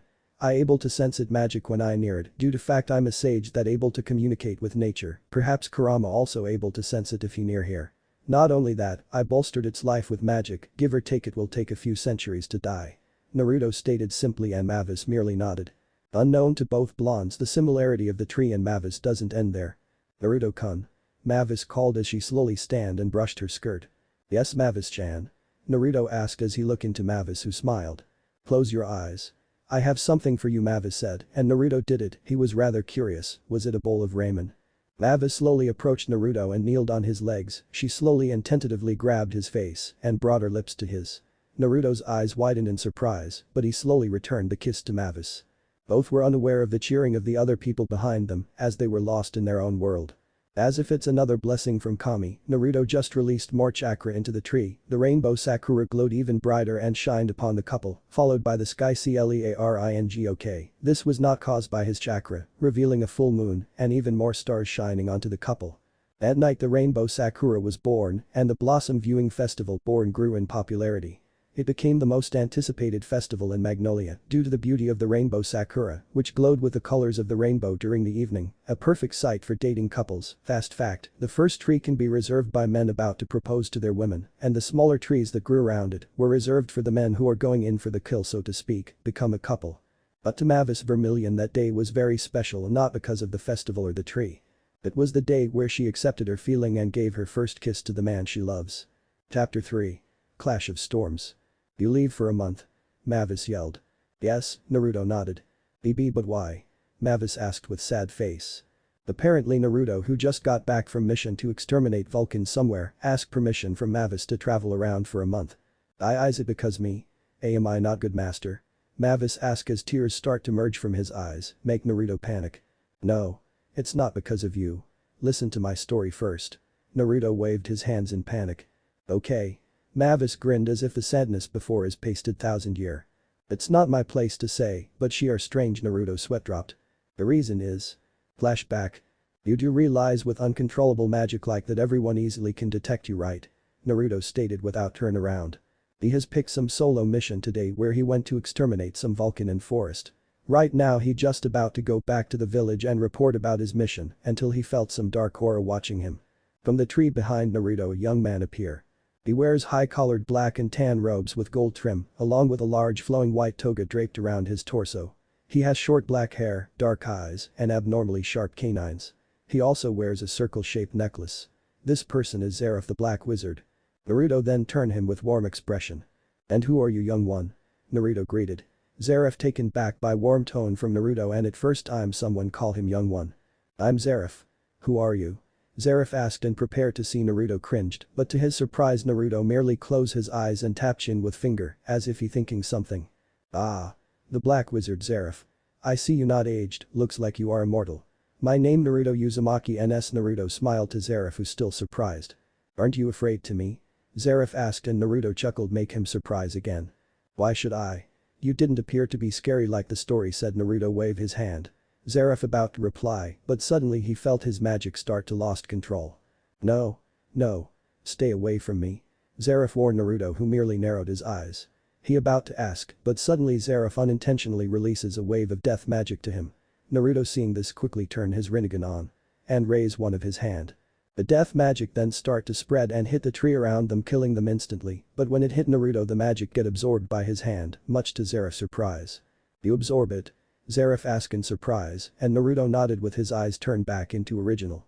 I see you have problem controlling that magic. If I may ask, why?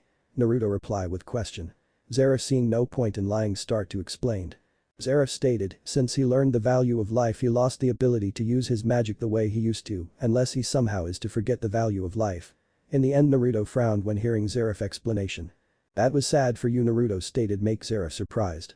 To get cursed like that? To be alone forever, Naruto said with half-open eyes and bitter voice. Yeah. Sometime I can't control my magic, that's why I never life close to humanity, Zeref replied. Well then, I think I will accompany you for a while, Naruto grinned, make Zeref blinked. Pardon? Zeref asked. I will accompany you so you're not alone anymore. You said people rejecting you, right? Then I won't reject you since you same with me, Naruto shrugged, much to Zeref's confusion. Same like you? Zeref narrowed his eyes. I'm immortal just like you, Naruto stated simply, make Zeref's eyes widened in surprise. Naruto didn't need to lie to Zeref since he knows Zeref won't tell anyone. He has been hid from humanity for 100 years. How long? Zeref managed to ask. 1,000 years, I don't know how long, but over than 1700, Naruto shrugged, make Zeref surprise more. That's very long, Zeref muttered, and Naruto laughed when he sees Zeref's shock face. Nobody going to think that the black wizard Zeref able to make such face. Now. My fellow immortal, I know what you thinking. I will explain everything later, for now I have to go. I will come here again tomorrow to meet you, how about it? Naruto asked and Zeref nodded slowly, still unsure what happened. Naruto grinned, then placed tri-pronged kunai to some tree before he leave. Okay. See you later then. Naruto stated as he walked away. Flashback over. I see Mavis rubbed her chin. After hearing Naruto's story about Zeref, she began to thinking. Sure, she not doubt Naruto power, but Zeref is another story. Zeref are mage among mage.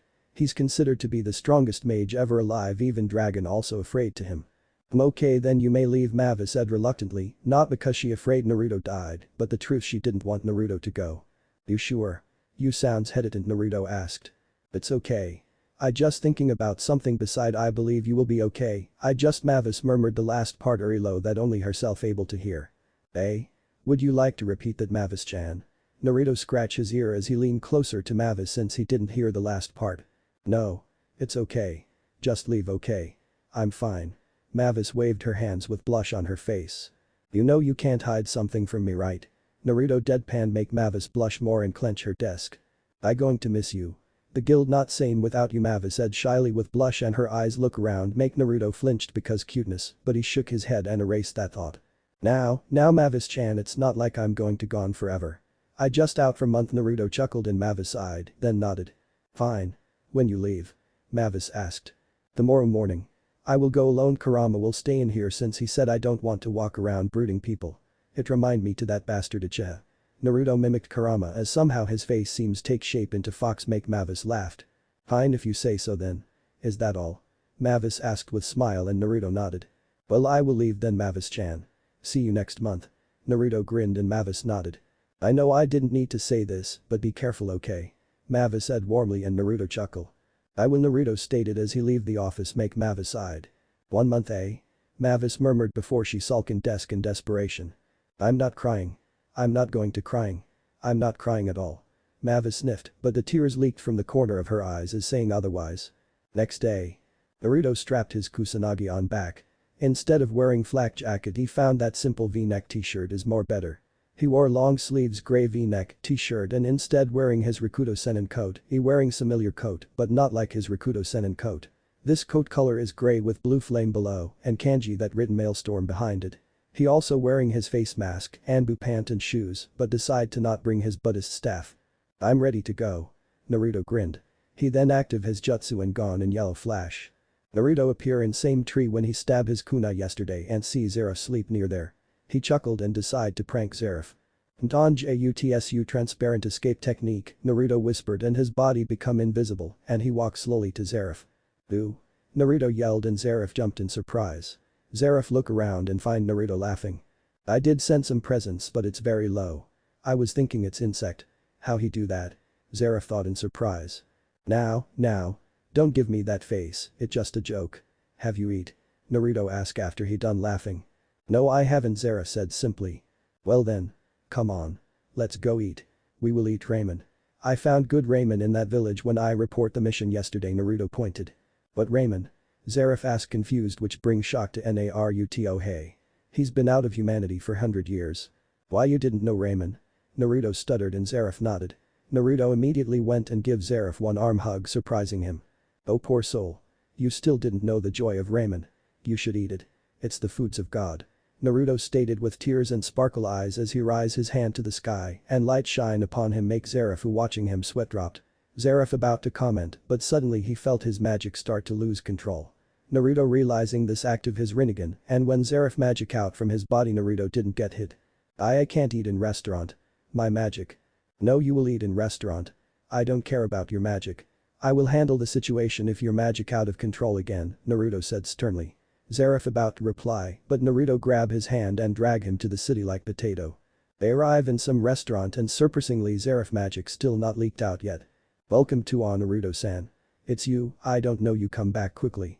What you order? The chef that owned the shop asked. Hello sir I just get another mission around here so I decide to come here. I will order 5 miso ramen, 3 chicken and 2 pork Naruto grinned. The chef only nodded without surprise since he already seen Naruto eat yesterday. You sure you going to eat that many? Zareth asked and Naruto nodded. Don't mind me. What you want to eat? Naruto asked back and Zareth looked into menu. I think I will get 1 miso ramen. Zareth said unsure and Naruto nodded then tell the chef about Zareth order. The duo immortals start to talk about their life. Zareth the one who opened it by asking Naruto question. You're 1,000 years old but I never seen you when the war happened. Your magic also seems different you not from here aren't you? It's more like statement rather than question and Naruto nodded. I'm traveler from another world Naruto answers simply. I see. Usually I'm going to surprise but in this world I think anything is possible so what bring you here? Zareth asked his fellow immortal but his eyes widened when he felt his magic start to out of control again. Naruto eyes then turn into Rinnegan and here eyes one of his hand and a mark resembles 2 diamonds, one overlapping the other appear on his hand. Mighten. Kyukitsuko, dark release. Inhaling maw. A death magic Zareth about to leak quickly get inhaled by the square in Naruto hand before it able to spread. Naruto eyes twitched in pain but he keep calm and absorb the magic until it gone. It always happen when he absorb magic but the pain Zareth give enough to make him flinch for 0.68 second which means Zareth magic more potent than the other magic he has absorbed using Mighten. The reason why he used Mighten is Mighten able to absorb from entire body unlike Rinnegan ability that must hit him and he can't absorb the entire magic in area. When Naruto done absorb Zareth death magic, Zareth look into Naruto with shock face. That's that familiar like dark magic. How? Zareth asked with shock and Naruto simply smiled. You may be life long enough for 400 years Zareth. But I'm 1,000 years old. I can do something you never think Naruto said warmly make Zareth eyes widened. I see so as long you can use the dark release you able to control me right? Zareth said again in tone that statement rather ask and Naruto nodded. That's some terrifying ability you have. Looks like even if I'm at my prime I still can't beat you, Zareth said softly. Naruto only chuckle as he see their ramen come and start to drooling, make Zareth sweat dropped. Let's eat. Naruto said as he start to eat and Zareth slowly eat. He surprised when the taste was good. It's good Zareth commented. He then take glance to Naruto who just finished the second bowl how he doing that is beyond Zareth knowledge. He eat like lullaby when he devour soul Zareth sweat dropped again, he sweat dropped so many today and it's still morning. He has feeling he going to get many sweat drop as long he with Naruto. You sure this safe? Zareth asked. Oh does the big bad Zareth afraid to high place? Naruto teased. I'm not afraid of high. I just afraid my magic will leaked out. Zareth protested make Naruto chuckle. Don't worry if you lose control I still able to calm you Naruto grinned. Boo. Here we go. Naruto shouted as he see the light get brighter. Hey. Apparently he and Zareth are playing roller coaster in park. Oh shit. Zareth cursed as he held tight the belt and Naruto laughed when they going down in high speed. Naruto active his Rinnegan and place his hand to Zareth's shoulder in order to calm him down if he out control again and yes, Zareth leaked out his energy during the ride few time but Naruto able to absorb it. Never again I won't ride that again, Zareth said in stern tone and glared to Naruto with his red eyes. Oh come on. It was fun. You ride demon when 300 years ago. It just child play compared to that. Naruto laughed and make Zareth mumble about ignorant blonde and crazy blonde. After take Zareth to amusement park, the immortal blonde drag him to Bareth house, much to Zareth's embarrassment. I felt like I should use fairy glitter on Naruto, Mavis said dangerously, and golden aura leaked from her entire body, make every guild member cringe and step away from her when they see her. I have feeling Naruto must be do something that make every old man proud, Kurama said as he wiped some tears from his eyes, but silent when he felt Mavis glare to him. Naruto, who laughed when see Zareth blush because got flirted by some woman, suddenly shuddered for unknown reason. Oh well. It's not like something bad going to happen, right? Poor Naruto didn't realize the danger that wait for him. 29 days has passed since Naruto and Zareth together, they become friend and Zareth even laugh more often with Naruto. Naruto will always absorb Zareth magic if he lose control and make them can spend their time with relax. Zareth already learned about the blonde world and history how he become immortal. He asked Naruto to kill him so he can atone his sin, but the blonde refused, saying it's not right thing to do. That is not the way for you to atone your sin. If you want to atone your sin, make people who suffer because you happy. Give them new happiness that you take from them. I won't kill you, Zareth, and I also won't let anyone using or killing you. You have to life if you truly want to atone your sin. Zareth surprised with such answer, however Zareth's opinion still not changed due to his magic who killed people. He states that he's lived for centuries and has seen the rise and fall of different ages, and that he's seen the cycle of hatred continue on and give rise to new evil and conflict between people, but adds he's looking forward to the new age that will end all this, but it never happened. The fact the world still reject him is fact that the world are still controlled by hatred. Naruto respond are simple. You've lived for centuries, Zareth, but are you forget I has lived for millennias. Yes, peace is not easy. It's take a long time. But what you do are wrong. You shouldn't just watch people. You should act. One also mistaken at first since I only watching, but in time I understand that I need to act.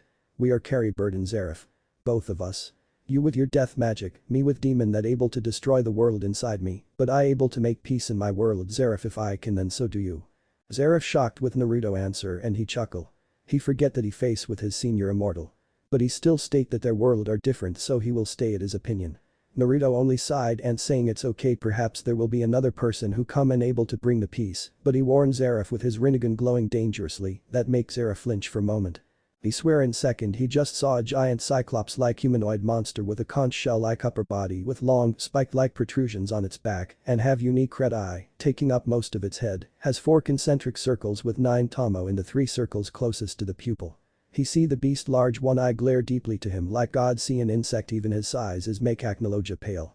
If you start to make chaos I will stop you. I won't kill you, but I will stop everything you try to do and bring you back to light, even if I have to broke every single bone in your body, I still going to drag you to the light. Zareth only silence when hearing that before they resume their activity. Never in life he felt such scary and menacing aura. If there's someone who can kill him with easy, the person is Naruto. He's sure 100% that Naruto able to destroy the world just in few days if he want, and he doubt he have chance against him. The day when Naruto leave is come. He will leave, and Zareth said he will go back to his hiding place, both immortal about to say goodbye, before they have to jump away from some lightning that struck area where they stand. I found you. I know you still alive. Black Wizard Zareth. Zareth and Naruto see some figure stand from the smoke where they being attacked before. When the smoke cleared it reveals some man around 20, gray spiky hair, yellow eyes. He wears a blue and dark gray skirt-like armor with a red waist ribbon that exposes the right side of his chest, as well as his right shoulder similar like Zancro, except the yellow part replaced by blue and the dark blue part replaced by dark gray. This guy, Naruto thought seriously. And what Dragon Slayer want with me? Zareth asked. The revealed Dragon Slayer only grinned, showing his fang. My name's Zilla. And I want you to transform me into dragon. Zilla grinned, make Naruto eyes widened and Zareth's expression turn into serious. How do you know that? Zareth asked. Hahaha. It's easy. Some dragon spill it when I killed it, Zilla laughed manically. You able to transform people into dragon? Naruto asked Zareth with surprise, and Zareth nodded solemnly. Do you know what it needed to become dragon and what the risk when you change into dragon? Zareth asked seriously. Of course. All I need to do or killed my own dragon that raised me and his ally. I have blood bathed with their blood when I slay them. Just like Acnologia. Zilla laughed and this make Naruto shock. Acnologia was human. And he turned into dragon. Zareth looks like you more than I thought, Naruto thought with surprise as he glanced to Zareth. Now transform me into dragon if you done playing with that human. I can't wait to become dragon and destroy those pitiful human. Zilla laughed. No. Zareth answers simply and make Zilla laugh. Stop. I won't change you. One Acnologia is enough. You not needed, Zareth said sternly. Zilla grind his teeth hearing this. Then. All I have to do is forcing you. Zilla then charged to Zareth, but suddenly a tri-pronged kunai launched toward him and he catch it. Ha! Do you think this will? He didn't finish his words since he gone in yellow flash. We can't have you fight in here. I can sense you are strong. Your duel will destroy the city even if we far from it, Naruto said sternly, and Zareth nodded before putting hand to the blonde shoulder and both gone into yellow flash. They appear in some inhabitant island where only animal live. Zareth then let Naruto's shoulder go as he remove his coat and kusanagi, then place it to the ground. I place him somewhere else. I the one who going to teach him lesson, Zareth. If you the one who did it, you will kill him before he can give up. I want to see if he still can be saved or not. If he not, I will kill him, Naruto said sternly to Zareth and he nodded. You can watch us via this lacrima. Naruto hand the lacrima before he gone into another yellow flash. Damn. Where the hell that blonde send me? Zilla roared as he destroy another tree, but suddenly a yellow flash appear in front of him where he threw away the kunai before. Now young one. Calm down, you are. Naruto didn't able to finish his word since he have to jump away and dodge a lightning that struck him. The hell you are. Bring me Zareth and I will make sure your death will be quick and painless human. Zilla growled as he just shot lightning to Naruto who now have stern expression. I won't let you become dragon. A type like you are the man who dangerous. I will give you chance to surrender and I will let you go, Naruto states sternly, and Zilla scoffed. I will kill you and then found Zareth by myself. Your stench familiar like Arashi and I don't like it. Die. Ryu no Hoko. Lightning dragon's roar. Zilla roared a lightning beam to Naruto who only sighed. Naruto opened his eyes and reveal Rinnegan, then absorb Zilla roar much to Dragon Slayer surprise. I was giving you chance, but oh well. I think I would use magic to fight you instead of chakra. I never use it in battle. I think this will make good experience, Naruto said as he turned off his Rinnegan, then black lightning start to appear in his hand. But the Zilla jumped and dodged a black lightning fist that aimed to him. He glared to Naruto who appeared in where he was standing before. Your Slayer. What the hell is that black lightning? Zilla growled as he skidded in ground. I asking you? Surrender and you won't be harmed, Naruto states sternly and ignoring Zilla question. Zilla merely grind his teeth and charged to Naruto. Ryu no Tekken. Lightning Dragon's Iron Fist. Zilla launched an electrical punch to Naruto who dodged it by duck, then give him elbow on stomach, but the gray-haired man block it using his knee. He then raised both his hand and clap it together, then enchanted with lightning. Ryu no Agito Lightning Dragon's Jaw, Zilla roared and brought his hands to Naruto head. Naruto seeing this enchant his other elbow in black lightning and brought it up. Raijin no Enchu Lightning God's Elbow. The black lightning and yellow lightning collide causes explosion. From the smoke Naruto and Zilla jumped away from each other and skidded. God Slayer? Zilla asked. Naruto didn't answer, he only looked into Zilla sternly. Ha! What this?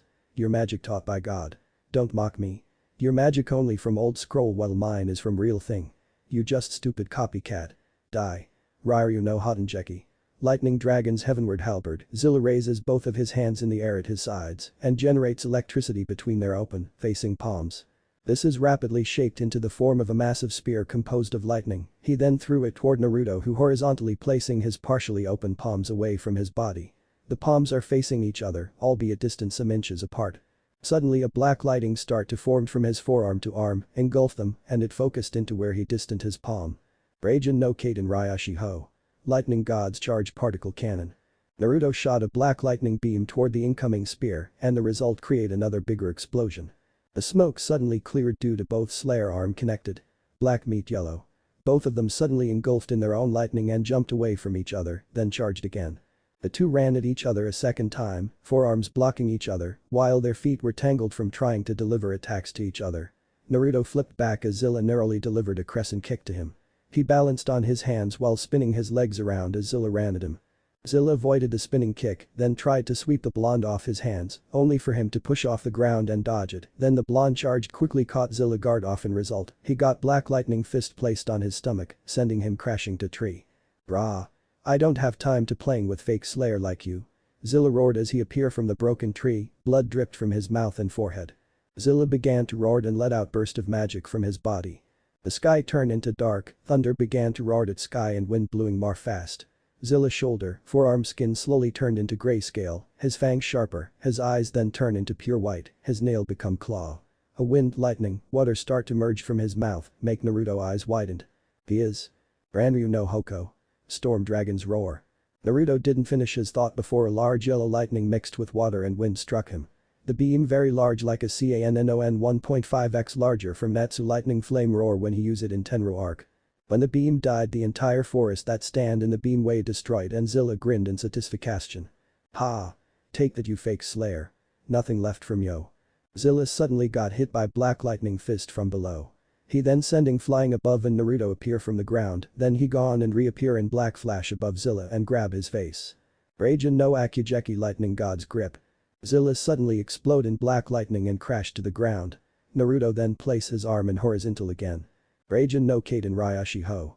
Naruto roared and sent a black lightning beam to Zilla who's still in ground. And black explosion then created where Naruto hit Zilla. Naruto then landed in ground softly and glared to Zilla direction. Brah. What's that? I didn't feel it. Zilla laughed manically from the smoke, his cloth already destroyed reveal only his skirt and scale that slowly reach his arm. I knew using second element won't do any good. Is this the power Aknologia possess when he's still unhuman? He's strong enough to beat Nibi by his own. No wonder he on Hachibi level now and he still can grow stronger. Naruto thought solemnly. My turn. Zilla roared as he appeared behind Naruto suddenly make the blonde eyes widened. Naruto barely have time as he turned into black lightning and dodged the strike from Zilla's strike to the ground. He appeared few feet away from Zilla then charged to him. Naruto had performed a kick aimed at Zilla's right side, Zilla blocked with his right arm easily and disappeared to reappear right behind Naruto and kick him in the back. Naruto was a little surprised by Zilla's speed and being unable to block ended up flying into the tree in front of him. Zilla then gone into lightning, water, wind flash and appear in front of Naruto who's still crashing the tree. Ranryu no Tekken. Zilla give Naruto punch in chest, sending him fly to opposite direction before he gone again and appear above Naruto. Ranryu no Ajito. Zilla axe handed Naruto make him fall to the ground with large crater created before he flipped away from him. Die. Mitsuru Ogi. Hakai no Arashi. Dragon Slayer's secret art. Storm of destruction. Zilla clasped his hand and sent some thin lightning, water, wind beam. When it hit the place where Naruto lay it exploded into 50m large pillar of storm. It's so large even Zeref who watched from afar able to see it. Hahaha. He's dead. He's dead. That fake slayer dead. Zilla laughed manically before he grinned. Now to find Zeref. Using my nose I able to smell him easily, Zilla stated as he turned away. You forgot your change Naruto said as he appeared from behind Zilla. Right when Zilla face turned he got fist implanted to his face and sending him to the tree. GGAGGH. The hell. Why you just won't die? Zilla growled as he slowly stand and glared to Naruto. Naruto's shirt and mask already destroyed revealing his muscle and several bruises and wound from the attack before, blood dripping from his forehead to his eyes. Now he only wearing his Anbu pants and shoes.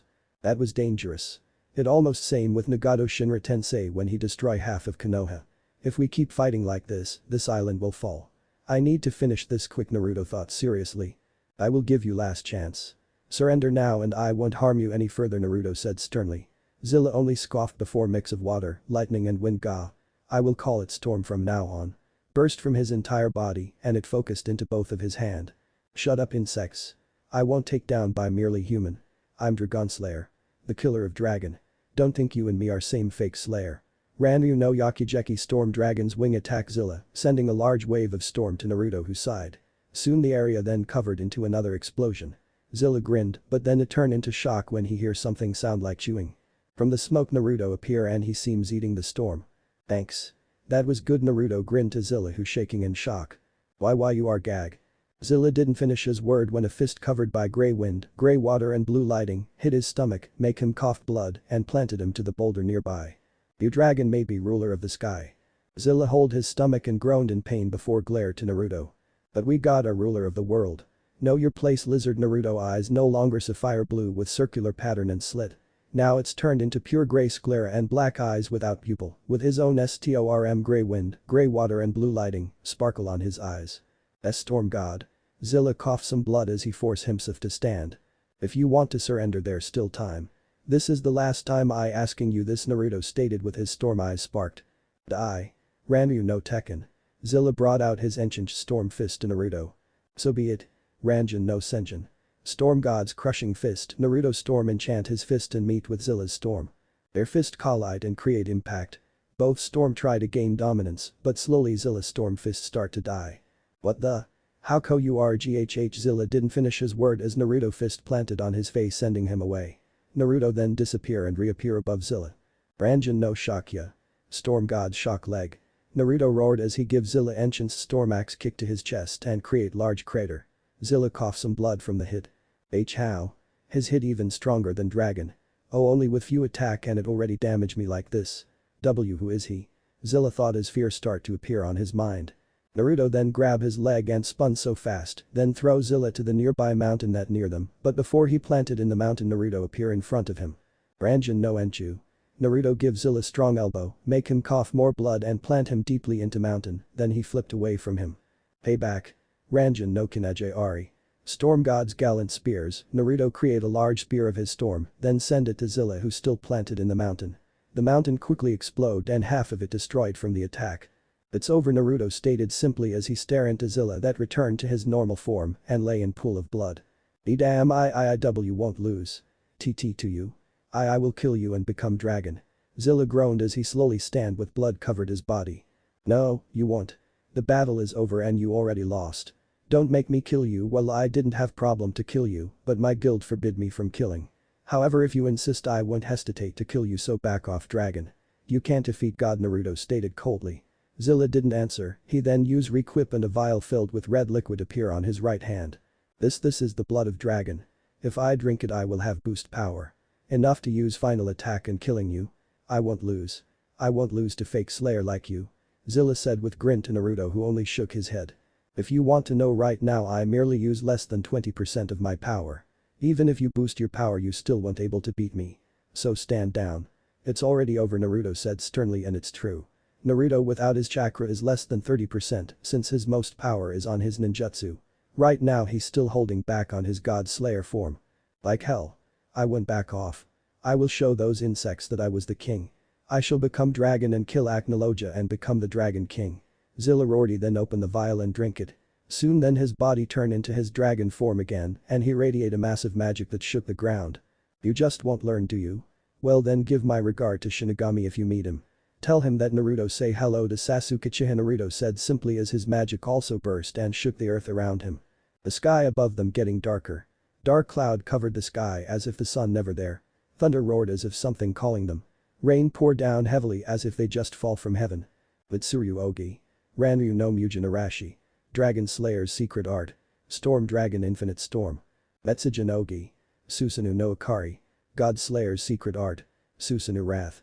Both Slayer create clasp their fists together and shoot their own storm, while Zilla's storm is take shape into giant head dragon. Naruto's storm takes shape into giant humanoid that have 3 hand.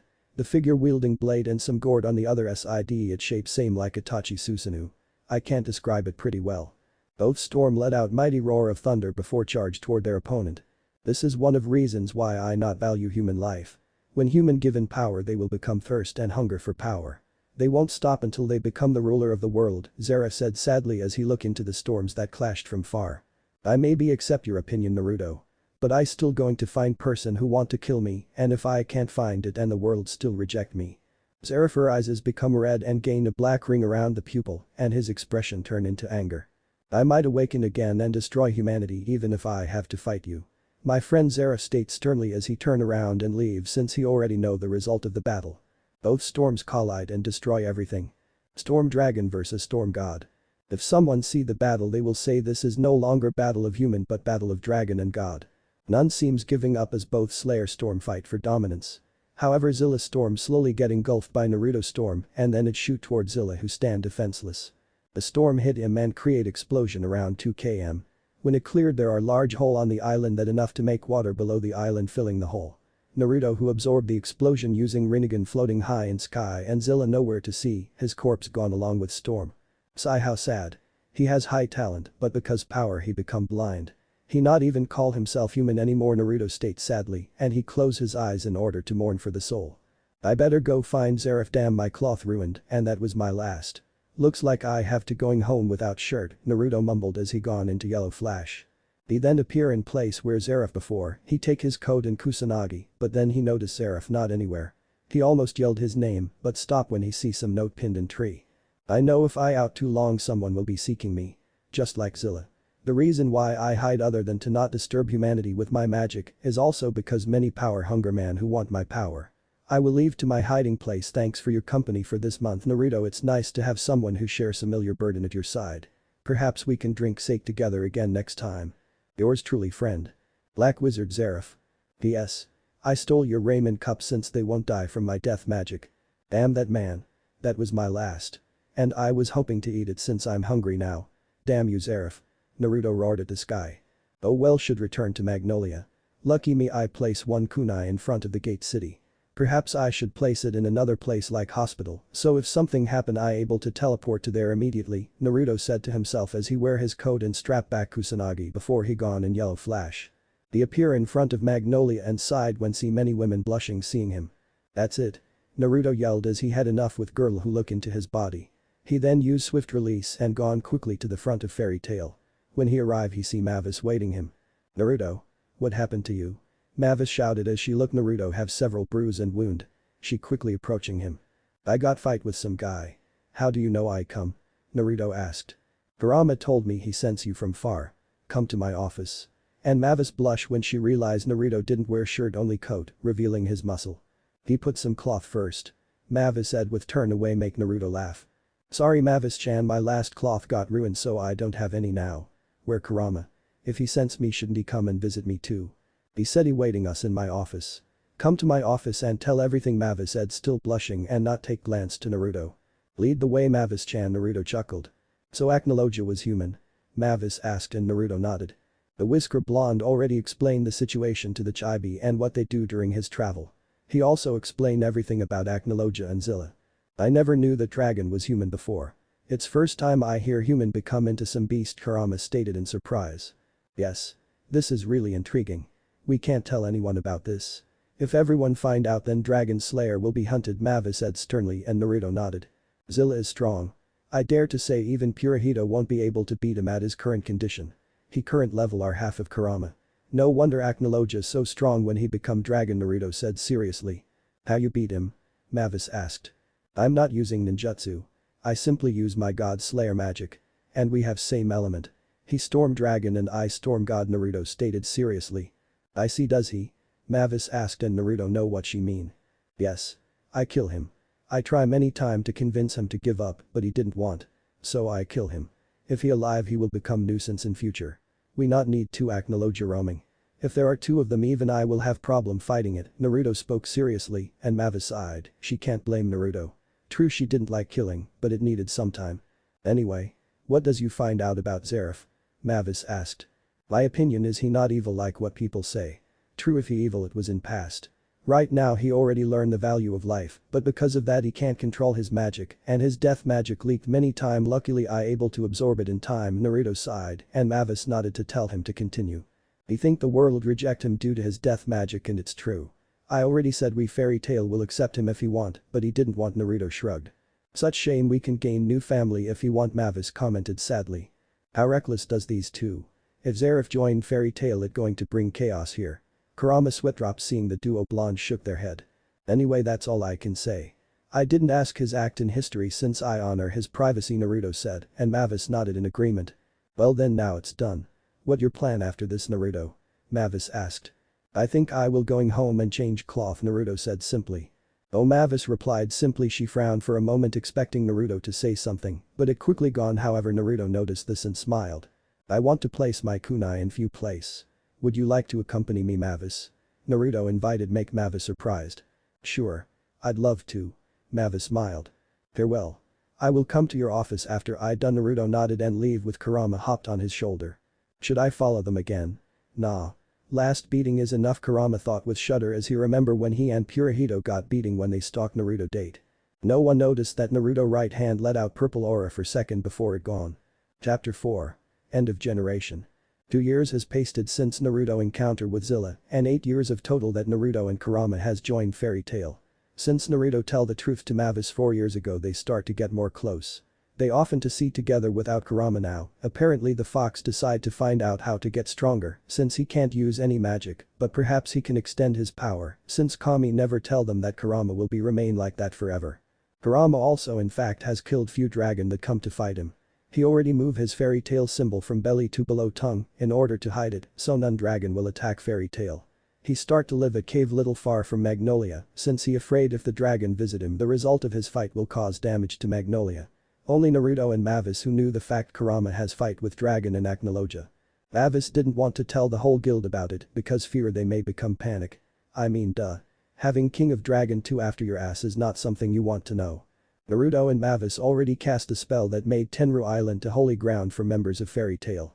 And they helped each other and developed the 3 great fairy magics there as well. Naruto already picked fairy magics as his second magic due to that he and Mavis able to use 3 great fairy magics at their will, but for Naruto to use the magics, he have to consume more magic than Mavis since it's not his primary magic. The duo blonde now act more like husband and wife and this not go unnoticed by the entire guild, but every time they ask Naruto and Mavis simply said that they not in relationship it's more like brother and sister. However the truth is they have feeling to each other, well Mavis love Naruto's still unsure. It's not like he not love her, but he didn't want to see another person who he loved to died. Only Purahito, Kurama and original member of Fairy Tail who knew the truth about their feeling, but they decide to keep secret in order to honor their feeling. But about Naruto's status as dimension traveler only Mavis the one who know. Unknown to Naruto and Mavis the day they together is soon come to an end. It had been a bright morning, just like ordinary day, Naruto and Kurama was on their way to the guild hall to go through the routine he had so dearly loved to go through each day. The routine of being in a family. Before they entered the hall Naruto noticed dark clouds forming on the horizon.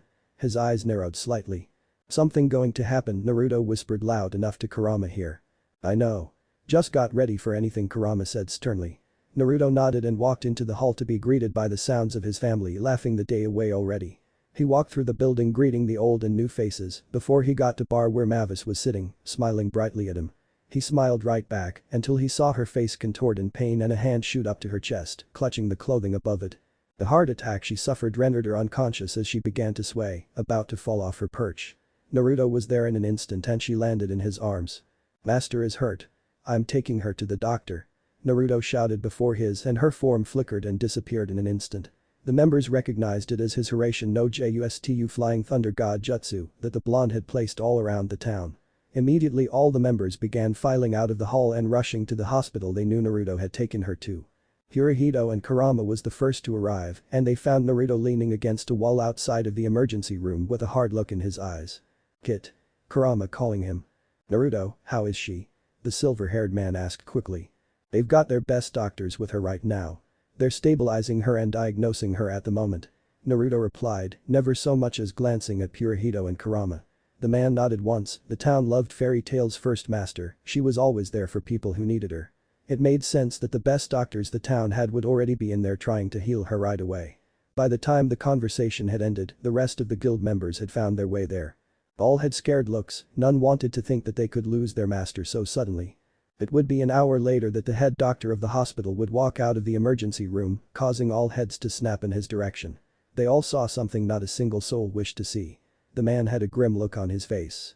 The man sighed heavily, knowing the information he had was something no one there wanted to hear, but nonetheless had to. Mavis is stabilized for the moment. He began. It pains me to say this, but she's contracted a new heart disease that hasn't been encountered before. He lowered his head, his voice shaking. I'm sorry. There's nothing we can do. And so began the uproar. What? What do you mean there's nothing we can do? You're a doctor. One member shouted. Do your job. Another shouted. Be quiet. A voice hissed. Its voice sounding demonic. All eyes turned to Naruto, Rinnegan already active and glowing in purple light. But that's not what got everyone's attention. It was the tears freely streaming down his face. If he says it's impossible, then it is. Don't you think he's taking this just as hard, if not more so, than all of us? He spoke. He felt absolutely hopeless. His Rinnegan can't revive person who been dead due to his deal with Shinigami. And his medical ninjutsu was nowhere near a professional at the art.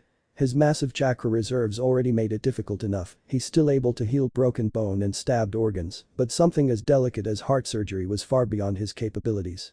So he could imagine how a trained professional could feel, especially if they knew the person and loved them like they were family. One glance at the doctor was enough to confirm such. The man was visibly shaking and could barely hold his sorrow. The Fairy Tail family could see it too. They also knew how much the town loved Mavis. The ones who had spoken out lowered their heads in shame. How could they do that to one of their own, even if they weren't part of the guild? Naruto's features softened and his voice lost the demonic edge as he turned to address the doctor. How much time does she have left? Naruto asked softly. The doctor raised his head but couldn't look Naruto in the eye. He knew Naruto are the most closest one to Mavis. A little less than a week by our prediction. The doctor turned to leave. She'll be waking up soon, we suggest you take her home when she does. She deserves to be with her family until the end. The doctor then walked into his office. Naruto sighed before turned to his family. I'm going to take her to the house I built for her in the forest when she wakes up. Please meet us there. He said softly before heading into the emergency room with Kurama and Purahito following him. The guild members all nodded their heads slowly before heading out of the hospital and heading for the house Naruto had built for their master during the 5 years he had been a member. Inside the emergency room, Naruto was sitting in a chair next to his master waiting in silence for her to wake up with Purahito on the other side of the bed in the same position while Kurama on the floor staring at Mavis. Kurama spared Naruto a glance to see how he was doing. The whisker blonde wasn't any better than the rest of his family. Heck no. He was the worse. Naruto was good at hiding his emotion, but Kurama's ability to sense emotion is on the whole level. He can sense fear, sadness, pain in his heart. Naruto was too busy staring at the chibi blonde to notice Kurama's analysis of him. He taking this very hard. Dead has always been sad for him. He has lost everyone he knew. Kami-sama, what is your plan to Naruto? Why he have to suffer like this? How much longer until he can free from all of this? Kurama thought sadly as he take a glance back to Mavis and see her sleeping face. Flashback. I can't wait for next month. Sakura season is coming. Naruto grinned to Kurama who only laying in bed. Ooh? Care to tell me why? Kurama asked. I plan to propose Mavis in there, Naruto stated with light pink on his cheeks. Really? Kurama raised his head in interesting. Yes.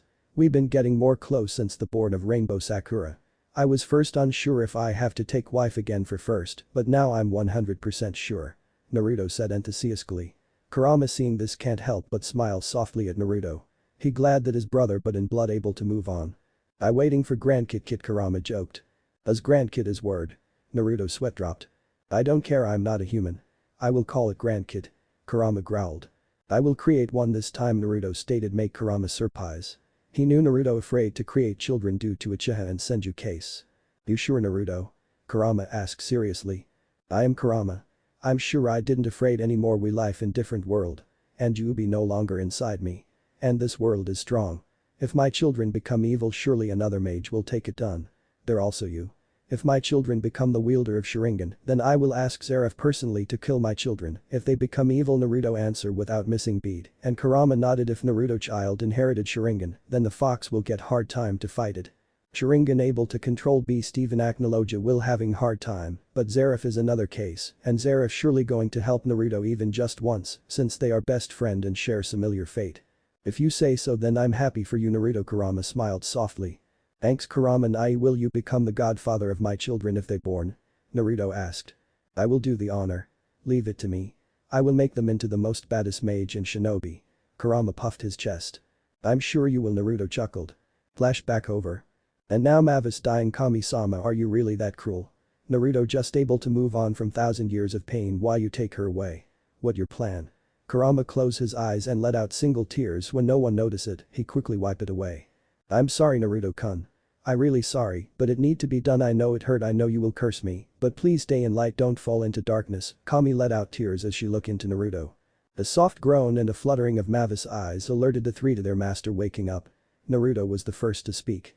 Mavis-chan, he brought himself closer to her side and gently grasped her hand, letting her know he was there for her. Mavis' eyes slowly opened and she gazed at the man she loved. Naruto, where am I? Mavis spoke weakly. You're in the hospital, Mavis-chan.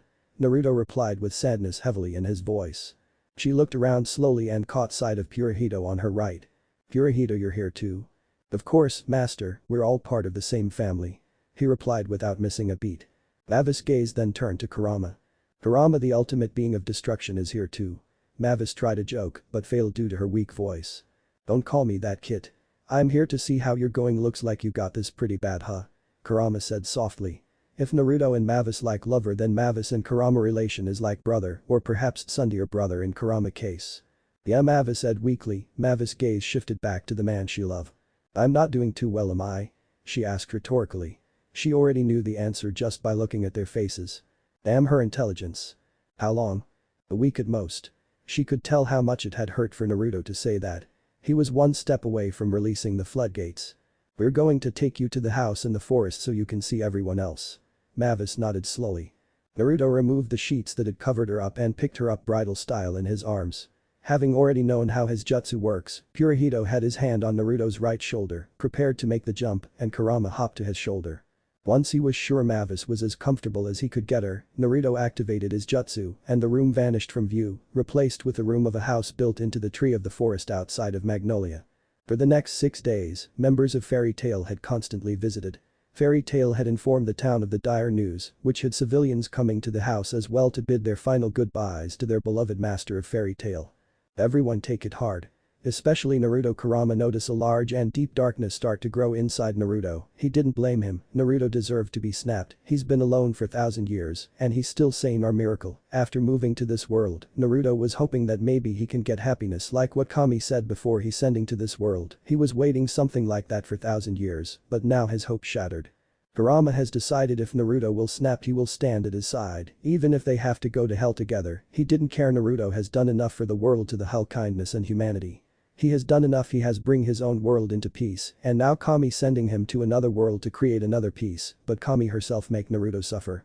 No one doing that to his brother. He was the one who tell Naruto to take Kami offer. If he didn't, Naruto maybe will be given chance to reunite with his real family. Now he will be damned if he stop following Naruto just because he embraced the darkness. Also during this sad time, Mavis had named Purohito the second master of Fairy Tail. This decision confused a good portion of the members, including Purohito himself. Everyone had fully expected Naruto to be the one selected due to his nature as father for Fairy Tail. If Mavis busy, it's always Naruto that seems act like master to them, while Purohito only as uncle to the guilds or advisor to Naruto. During the entire time we've been a guild, Naruto never expect to gain fame. He don't want to known due to his unique magic, and also the council will try to make Naruto into have children because his bloodline. If he become master it mean he will get closer to the council, Mavis explained, and everyone understand where this going. Everyone in guild know about Naruto's special magic and his bloodline, and Rune Knight often visit them to gain information about Naruto. Council afraid that Naruto will be threat for them.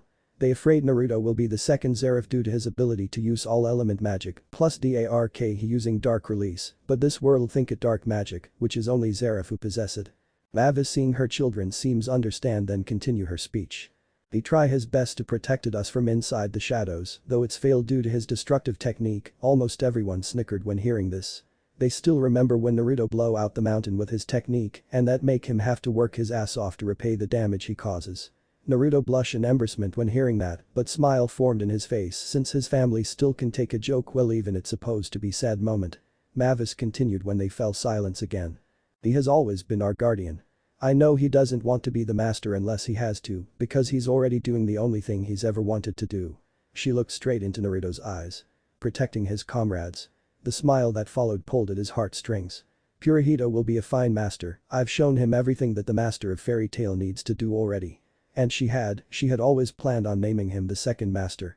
Mavis has planned if she married with Naruto and she pregnant, Purohito will replace her as master. He will take care of all of you. Purohito was speechless. Eventually he snapped himself out of his stupor. Of course master, I won't let you down. He said with nothing but pure conviction. I know you won't. Finally the dreaded day had come. All of the members and townsfolk had said their goodbyes and had left the house. Mavis knew she had little time left and had requested to be alone with Naruto for her final moments. The remaining people, namely the original members and Kurama, nodded and respected her wishes. When it was just the two of them, Mavis spoke. Play music. Fairy Tail Kimi ga Kareta Mono. Again, I didn't own the music, but I own it in my phone. D. Tadi Ureshikut Naidariru no. Naruto. She held out her right hand weakly. He took it in both of his as gently as he could. Ada Kanashikura Natera no. I'm here, Mavis-chan. Susunan Iakiru T Kanan I month, Jibanda Raru. Do you remember the island you give to me? She asked weakly. Aoi Sora to Yumi ga. Subatuotus to Mikomu Yauni. Denru? Of course I remember. I the one who created. I helped you cast a spell that made it holy ground for members of Fairy Tail. I helped you develop the 3 great fairy magics there as well. Beside there we spend our first kiss, he recalled with smile. Haze nai nasit sase aku. You're right, I wish it to be my final resting place. Naruto nodded instantly. Of course. I promise it will happen. And I never. Anada ha anada no mama de iandado. Break your promises. Mavis finished and Naruto smiled. I know. Mavis smiled as brightly as she could. Ari no mama no sugata de ite. Sorazer no shai was wo dakishim. Naruto. She squeezed his hand tightly as she could and Naruto squeezed it back. Yes, Mavis-chan. Urutera, no. When I'm gone, will you look after my little fairies? She truly didn't know the answer because Naruto are dimension traveler, so she can't hope Naruto to be always there for her little fairies because who know maybe he going to leave this world. Sora no iro ga kawaru tabi nai. The koro ga furueru odo ga neru. No, Mavis-chan, Naruto said softly. This make Mavis' eyes widen for second, but the next word Naruto say make her relief and brought happiness to her. Kimi ga kareta mano. Not your little fairies.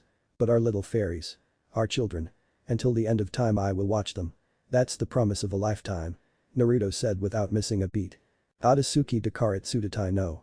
Mavis felt happiness in her heart when he said their children. Naruto is the person who she loved the most other than her guild. She knew maybe Naruto still had love for Hinata when he told her about Hinata, but hearing Naruto saying that it mean Naruto also love her back. Mavis smiled with tears streaming on her face. Ada furetaku kisu wo shita no. Thanks, but don't baby them, okay? And which lifetime you talking about your promise? Mavis joked weakly. Susunan I akiru te kanan mo. Both. Mavis looked at him curiously, the tears still falling freely from her eyes. Gibanda reru. You will be forever alive in mine and the family's hearts. He stated softly as he squeezed her little hand gently. Nothing will ever change that. Naruto said warmly. Shiroi suna no uwo. Tadashi da daichi wo kanjiru. Mavis' eyes widened slightly, causing even more tears to fall. Toriga yudao konai. Thank you for everything you have and will continue to do for me. Mavis said softly as she can feel her strength is leaving her.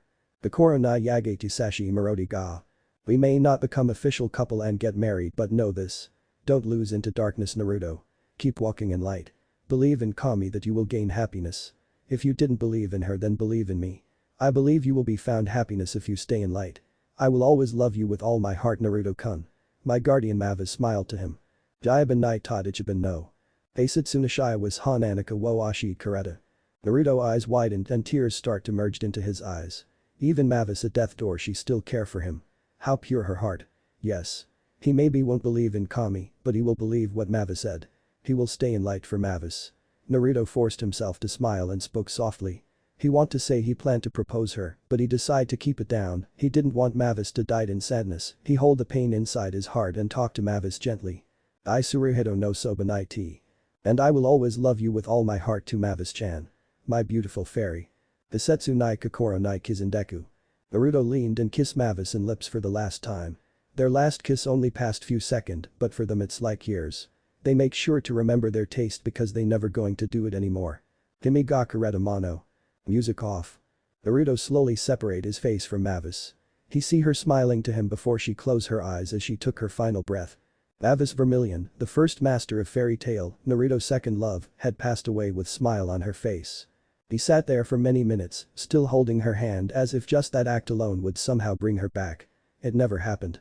Tears streaming down from his face as he grind his teeth in anguish and sadness. Memories when they spend their kiss in Tenru, when they doing mission together, when they share their second kiss below Rainbow Sakura, when he and Mavis laughed together. Flashback. I'm home. Naruto called as he opened his doorhouse. Welcome back. Naruto jumped in surprise when he heard some soft voice from the kitchen. Mavis-chan. Naruto said unsure ran through from the kitchen. Mavis wearing the same cloth when they make cake together appear. Mavis-chan, what are you doing here? Naruto deadpanned and Mavis blushed immediately. I was thinking to cooking something for you, but it looks like you arrived first before I finished, Mavis said timidly. Really? Wow, thanks Mavis-chan. What you make? Naruto asked eagerly with smile, make Mavis blush increase. I making you some ramen, but I don't know is it good or not, Mavis said timidly and Naruto chuckled. Just relax, Mavis-chan. I will wait until you done. Naruto smiled as he removed his coat and hang it on the wall. Mavis only stared at Naruto for a moment before smiled softly and nodded. Few minutes later. Dear. Done. Mavis grinned as she placed the ramen on table. Miso, eh? Naruto chuckled. Yeah. You like miso the most, right? Try it, Mavis smiled. Naruto nodded, then take chopstick. Ah. Where Kurama? Naruto blinked. He left this morning, saying about going somewhere with Purahito. Don't know where. Mavis shrugged and Naruto nodded, then eat the ramen. It's good, Naruto exclaimed in surprise. Ah, really? Mavis asked eagerly. Yes. It's almost like a chiraku. Is the delicious that I ever eat since 1,000 years. Naruto said surprisingly and eat it more fast. Mavis felt happiness inside her and light pink appear on her face. It's really that good? Mavis asked unsure. Yes. You should cook for me every day. Naruto beamed smile to Mavis make the chibi blonde blush increase. Idiot. I'm a master. I can't stay at your place every day. Mavis stuttered. You're right. Naruto slowly stroked his chin and thinking before grin appear on his face. Well, how about every time I finish solo mission? You can cook for me every time I going home, Naruto asked. Mavis then stroked her chin. I think I can deal with that, Mavis smiled. Yes. Mavis Raymond. Naruto shouted in joy while Mavis sighed with smile on her face. Mavis muttered with smile. Flashback over. Tears keep streaming on Naruto eyes as he remember every time he going on solo mission and go back home. Bakari Naruto. Mavis smile flashes on his mind. Naruto close his eyes for a moment and wipe his tears. Sayonara Mavis-chan. Within the week, Mavis had been buried on Tenru Island just as she had requested. Naruto hadn't spoken to anyone since she had passed away. None could bring themselves to interact with him. They knew he needed time to himself, as they needed it too. Only Kurama who managed to talk to him but it still not bring him back. Flashback few days after Mavis buried. The day is when Blossom viewing festival being held. Despite of Mavis died, some people still come into the festival. They said we can't moping. We will held the festival as usual. But none of Fairy Tail member come to see the festival. They still can't bring themselves to see, especially Kurama and Purahito, who knew that day supposed to be where Naruto proposed Mavis. Fit you okay? Kurama knocked Naruto room with his claw. I'm okay, Naruto shouted from inside. May I come in? Kurama asked. Yes.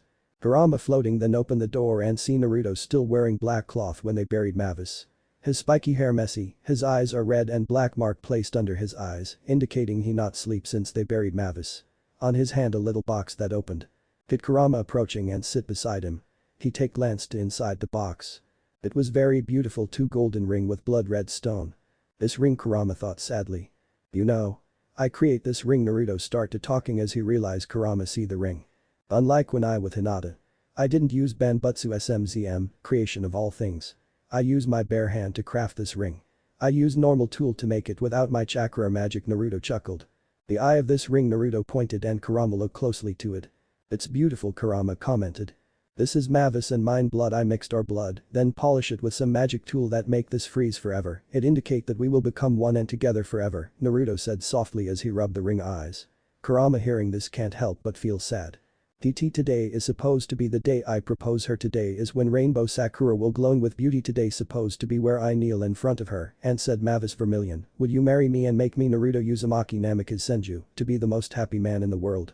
I even has asked mayor in the city permission to sit below the tree witter, Naruto said with bitter chuckle, then he start to laugh, he laughing so loud. Naruto Kurama thought sadly when he seen Naruto laugh, but slowly it stopped. His entire body shaking. Tears leaked out from his eyes and Kurama can't help but also shed a tear seeing his brother condition.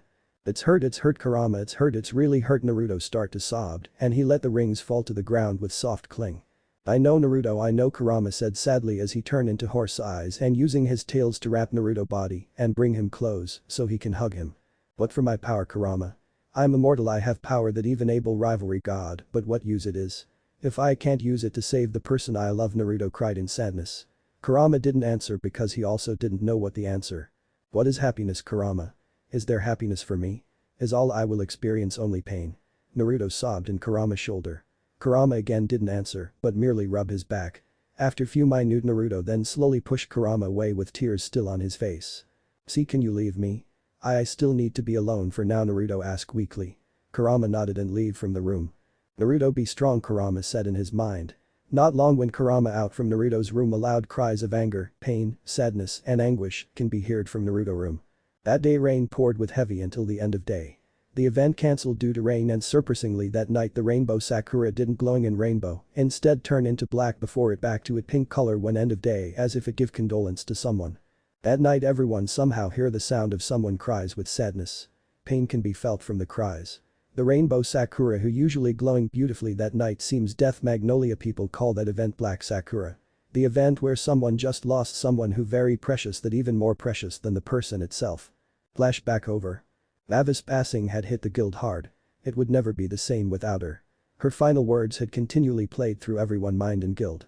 Kurama noticed that inside Naruto the darkness he have seems faded away after the Black Sakura event. He sensed that there are little light that shine in his dark heart then slowly make it bright back. Unknown to everyone. Somehow great tree Tenru seems feeded energy to Mavis' body when it buried. Only Naruto able to see it due to Rinnegan, he didn't know how the tree able to feed Mavis' body with it energy. The tree supposed to be contain only chakra. Perhaps after it get blessed by Mavis the tree chakra has mixed with Etonano and create new element. He decide to not thinking it. Whatever the result he sure it not going bad. But Naruto. A week has pasted Mavis' words still repeated in his mind where she doesn't want Naruto to fall in darkness, her word keep repeating and he make his decision. Seeking out Fairy Tail's second master, he found the man in the master's office. Before, members would call it Mavis's office, but Purahito had been adamant about changing the name to Master's. No one could blame him for doing so. He knocked and entered upon receiving permission to by the man inside. "Naruto. What can I do for you?" he greeted him. Purahito raised an eyebrow when Naruto held out piece of parchment with writing and vial of blood he recognized to be one of Naruto's Fuinjutsu seals. "Mavis wanted me to protect the family and that's what I'm planning on doing," he stated. "I'm going to protect the guild from the shadows since I notice few of our members start to grow soft since they believe I will come and rescue them. Because of that I can't protect you all in lights again in order to make guild members stronger." It was well known that Naruto was the guild's strongest member and even then it was known that he had never shown more than a portion of his true strength. Even when he destroyed the whole mountain Naruto didn't seem tired doing that. "I'm not going to baby you though, the members need to be able to walk on their own 2 feet when push comes to shove." He handed the seal to Purahito. "So I'm placing myself into a hibernation of sorts until the moment comes where the guild truly needs my strength." He pointed to the seal. "That is basically the emergency switch, all you need to do is pour my blood to it, then I will awake 10 or 15 minutes later. I will use Hiraishin immediately to appear in here." Purahito nodded. While he was sad that Naruto was going to do this, he understood why he wanted to. "Is there anything you need to stay in this state?" Purahito asked. It was a good question. "Actually no. I will sleep at Tenru and using it as my energy source, but if you so kind there's something you can give to me." "What is it?" "A massive bowl of miso ramen, place it in front of me." "I should have known." Purahito deadpanned.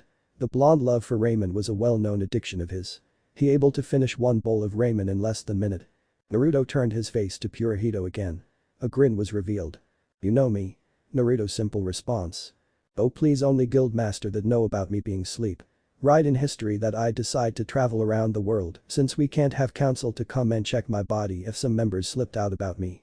And for the current member you can tell them the truth about me since I believe they won't slipped out." Naruto added seriously and Purahito nodded in agreement. The magic council is troublesome, they always bother Mavis about Naruto when she's still alive. The council start to more bother him since they find out Naruto able to use dark magic or dark release for Naruto. He only loyal to Mavis and now with Mavis dead, council afraid Naruto will become like Seraph. The truth about Naruto dark release is that any magic that he shot back through his dark release is become dark version of that magic. That's why people wronged it as dark magic. "Oh by the way, while I'm asleep I'm going to turn into statue." Purahito raised an eyebrow hearing this. "Any specific reason for that?" Purahito asked. "That's one is my special technique and it required to using my bloodline limit to the max and with I become statue my body won't rotten. Sure I can use fairy sphere but I didn't know when I going to wake up. I will sleep at side of Mavis' grave to guard her like what I always do when she alive. I also going to place some barrier that only you and Kurama know in order to hide myself so if some magic council visited they won't find my body. Introduce me and the reason why I'm sleep to the next guild master after you show Lumen Histoire to the next master." Naruto speaks seriously and Purahito nodded in agreement. "Alright then. But how about Kurama?" Purahito asked as everyone knew the fox always stay with Naruto, though they knew Kurama power are rivalry S-rank mage and on same level with their master, Mavis Vermilion. Purahito is one of Kurama best friend and he knew Kurama are strong even stronger than him at his current condition. Kurama said he going to travel the world. He said about he need to take a break, just write in history he travel with me. Oh I almost forgot. If my blood vial not open but broke. Kurama will aware and he will come to check it and give the replacement." Naruto answered and Purahito nodded again. He already heard from Kurama that he going to travel around the world but he's still unsure. Now looks like the fox already made his decision. It's true Kurama want to travel around the world. He decide to train perhaps he can get stronger even it's only get one tail power it's still worthy. With Acnologia and Seraph around he can't just stay silent and do nothing. Naruto give his salute and turned to leave but before he could leave he was stopped by Purahito. "Naruto." Naruto turned to find the man behind him holding his hand out. "Thank you." Naruto raised an eyebrow but shook the hand regardless. "Thank you for being there for Mavis when she needed you. Thank you for being there for the guild whenever we needed you. Thank you for taking it upon yourself to be our guardian. I know you are hurt the most. Kurama has told me that you planned to propose her few days ago when the Blossom Viewing Festival been held. I know you are the most person who heard it, but you still care to the guild. For that I give you my greatest thanks." Those words were from deep within the man's heart. Naruto only silence for a moment before he smiles softly. "I'll do anything for my family and Mavis' legacy," Naruto stated without missing a beat with a look of fierce determination on his face. "You better take care my children with good Scarecrow or me, and Mavis will come back from the grave and kick your ass for not doing your job to take care of our children." Naruto grinned and Purahito laughed. Naruto has called Purahito Scarecrow due to his one eye and grey hair similar like Kakashi, and he called Walrod Tree Walking due to his hair that's similar like tree, and when Tenru Island found it, he changed it into Tenru Walking. "Don't worry Whisker. I will take care of you and Mavis' children." Well, Purahito grinned. Purahito nodded and the handshake was broken. Naruto walked out of the office and found himself looking over the guild for what he figured would be the last time in a while. The guild was silent. All of his family members had downcast expressions on their faces. He looked over to the newest generation of youngsters to join. The last one to join was about a month ago if he remembered correctly. They were taking he passing just as hard as any other member. They had all had time to get to know Mavis before her passing. They would be the last generation with that chance. Or so he believed. Looking over his family again, he just couldn't stand it. Mavis wouldn't want her family to be so depressed. They should be laughing and drinking the night away just like always. Naruto hopped up to the second floor railing and sat on it, catching everyone's attention in the process. "Oi oi oi," Naruto called them as he looked into guild member. "Since when the hell did this become a place for sadness?" he asked rhetorically. "Do you think she'd want you to be all mopey instead of having a good time just because she isn't here anymore?" Naruto asked with serious. Before anyone could say anything he continued. "I'll tell you the answer. It's a big fat no. I may be also mopey about her, but I have returned." Naruto shouted as he hopped down to the first floor once and grabbed a mug on the bar counter and prompted the waitress behind to fill his cup, which she did. He then turned to his family once more and held his mug high. "To Mavis. Mother of Fairy." He shouted and promptly downed his drink. It was as if a switch was flipped. The ones that had beverages in their hands raised their cups as well. "To Mavis. Mother of Fairy." They all shouted in perfect sync and downed their drinks as well, with the ones that couldn't grabbing their own from the bar and chanting when they could. An hour later and the guild was just as rowdy as ever. Family laughing with one another, music being played or attempting to be played. Guy with the damn guitar was drunk off his ass. All was seemingly back to normal. That was enough for him. With a small smile on his lips, he headed into the basement and then active his jutsu and gone in yellow flash. He appeared at Mavis' grave. Seeing the grave, it feel like just yesterday he see her smiling. He shook his head. It's not time to mourning anymore. He kneel and rub her grave softly as if it was Mavis herself. "I love you Mavis-chan. I may be not watching them directly, but I will be there when they need me if situation become dire. Beside Kurama will come if something happen." Naruto give a kiss to her grave, then stand at Mavis' grave side. He rechecking everything he have. His giant scroll on his back with Kusanagi, staff, code of Rakuto Senin. Yep, everything is clear. What does he forget? Nothing. But he felt he forget something. He decided to shrugged it off, it won't be important anyway. "You can come out now," Kurama Naruto called and Kurama appear from the bush. "Naruto," Kurama said gently. "Kurama, do you have anything to say?" Naruto asked. "Naruto, you are the most strong human I ever meet. Your heart and your mind, you already endure the pain for 1,000 years and you still sane, and after this event I was thinking you going to snap and destroy this world," Kurama stated. "And are you going to stop me if I go on rampage?" Naruto narrowed his eyes, but then surprised when Kurama shook his head. "No. You deserve it. You've done so much. I will stand at your side if you go on rampage." "Naruto, you are the best human I ever see. You still able to stay at light even when everything taken from you. Even Rakuto Jiji won't be able to do that. You are better than him. Know that. I proud of you." "Naruto, I'm proud to call you as my brother. You are my brother. Even you and me are different." Kurama spoke softly. Naruto chuckled and single tears dropped from his eyes. "Thanks, it mean a lot." "Kurama, where you gonna go by the way?" Naruto asked as he wiped the tears. "I don't know. I need to find out how to increase my power. I won't beaten by human that become dragon. I will beat him into pulp. And make him as my vassal." Kurama stated with grin as he imagined Aknoloja kneeling in front of him who sit enthroned with wine on his right claw. "Only you, Kurama? Only you? Very well, may I sleep now?" Naruto asked. Kurama nodded. "Everything what he want to saying already," he said. "See you later, Naruto." Kurama smiled. "See you later, Kurama." Naruto grinned and with that Kurama turned around to leave. Naruto seeing Kurama left side and turned to other direction where it opposite from Kurama. "You still need to control that magic of yours, Zeref," Naruto called and from the bush Zeref appear with sad face. Naruto Zeref greeted and Naruto sighed. Seriously? Can't I sleep with peace? Who next gonna come? Acnologia. Naruto deadpan make Zeref chuckle. Naruto, I heard everything, I give you my condolence, Zeref said with sad expression and soft voice. Thanks Zeref. But I'm okay after all, this girl won't be happy if I keep mourn for her, Naruto joked as he pointed to Mavis' grave with his thumb. Yeah, you're right, so you going to sleep? Zeref asked and Naruto nodded. I have my job Zeref. I can't stay awake, if I awake I won't be able to hold myself to help my guildmate when they need me, so I have to sleep, so I can't go to help them, they need to stand by their own feet, Naruto sighed. I will miss you until you awake, Naruto Zeref stated warmly. The blonde immortal is his friend. The person who shares same fate and burden like him. They may be not too close like when they together in 1 month, but in that time they become great friend already. Yeah, I know, I will sleep now Zeref, if you don't mind you can visit this place if you want, Naruto replied wantonly and Zeref nodded. I will visit here sometime. Perhaps I will bring some ramen for you. See you later Naruto Zeref said. Thanks. See you later Zeref, Naruto said as he sees Zeref who turn away and gone in darkness.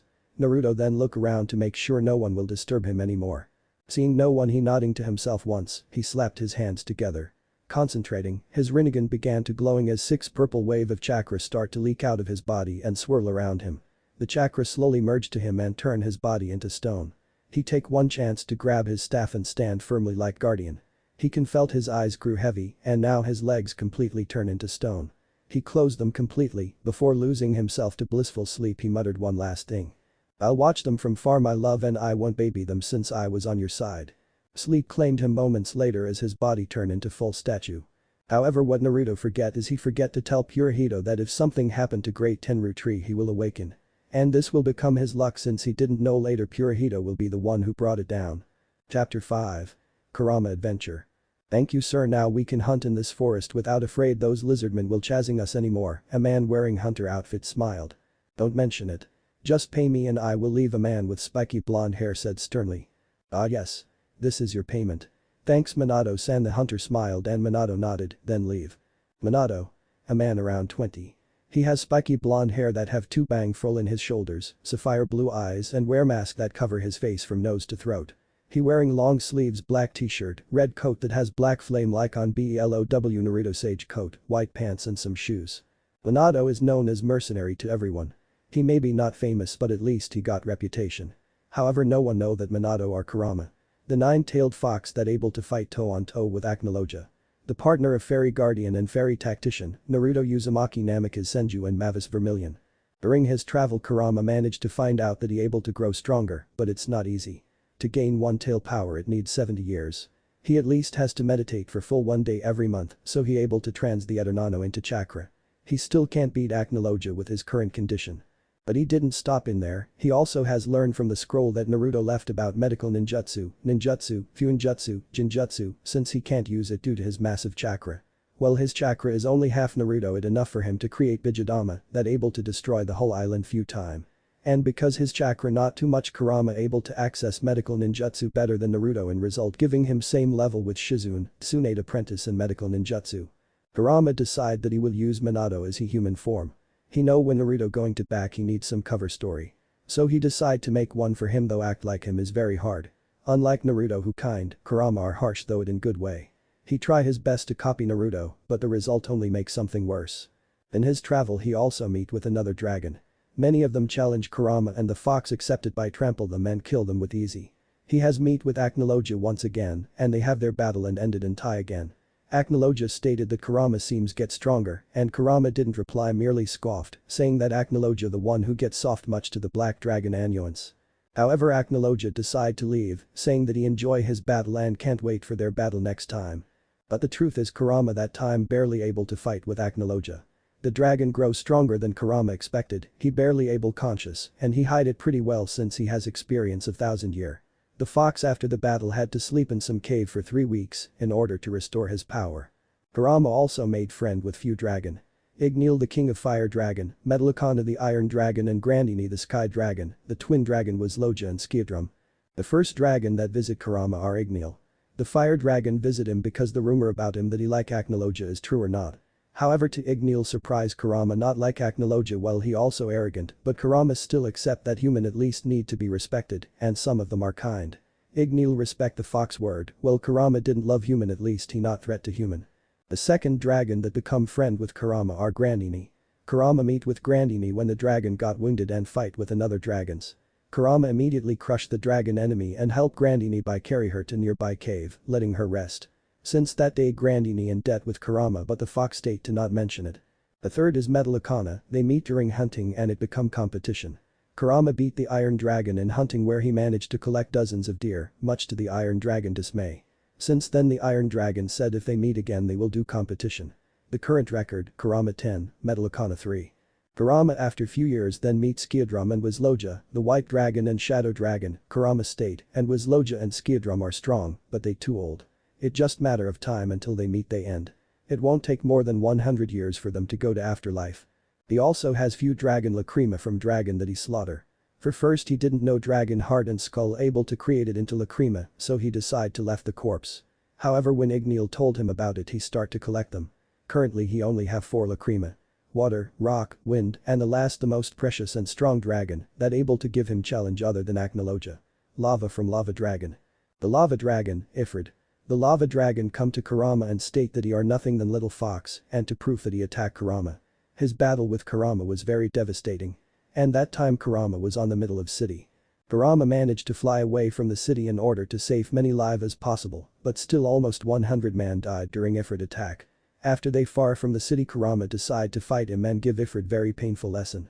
Though Ifrid give him good challenge he still no match for Kurama and in the end, Kurama crush Ifrid and beat him, then use his heart and skull to create lacrima. The total dragon that Kurama has killed when in this world currently is 12. Currently we found Kurama in his fox form with horse eyes walking around the forest. The fox walk until he see light in front of way. He then arrive in the place where his brother and sister lay. Mavis grave. He smash his claw softly to the ground and suddenly a statue appear on Mavis side. He smiles softly to Naruto statue in Mavis grave. 736, huh? It's been 42 years since you sleep Naruto Mavis, sometime I miss your two presents, you two are annoying brats and idiot. Not for you Mavis but for your boyfriend while you annoying one Kurama chuckled. Fairy Tail has grow strong under Purahito Mavis Naruto if you two see them now what will you two thinking? Kurama asked to them. I heard Purahito want to choose new master since he want to travel around the world. He even asked me to join him, but I refuse since you two know that I have few dragons at my tail Kurama chuckled. I better leave. I can sense Purahito presence nearby. Didn't want to surprise the new master right? Kurama said as he stomped his claw again and Naruto statue turned to invisible. After seeing this Kurama turned away and prepared to leave. See you later kids Kurama grinned before leaving. Not long after Kurama gone Mavis grave glowing in golden light. Naruto a weak and soft voice spoke. Why we here master? And voice that seems elderly asked. You need to learn second fairy tale biggest secret Makarov-kun and more elderly voice than the first one answered. Two figures standing in front of Mavis vermilion grave. The first one is a man around 40 with bright blonde hair that looked like it got blasted straight up with a wind spell and got stuck like that. His attire consisted of a white short-sleeved shirt under an orange vest. His pants were a dark shade of blue along with a pair of plain brown shoes. This was Makarov Dreher. The next master of fairy tale. The second is a man that was much older than Makarov. He has sporting a beard that went below his shirt. Long hair that grown longer that reaching his below shoulders. He wearing a large black and white fur cloak with a large red fairy tale insignia on the back. Under the cloak he was wearing a purple short-sleeved shirt with khaki pants and a black leather belt.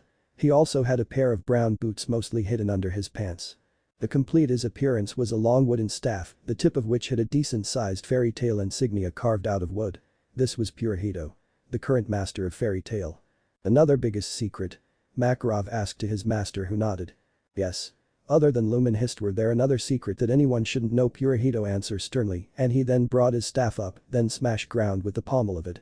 Slowly at Mavis' grave side a statue appear make Makarov surprised. The statue resemble a young man with spiky hair with two bangs that reach his shoulders, he has some like whisker mark on his cheeks. He wearing some jacket, pants, shoes and some coat.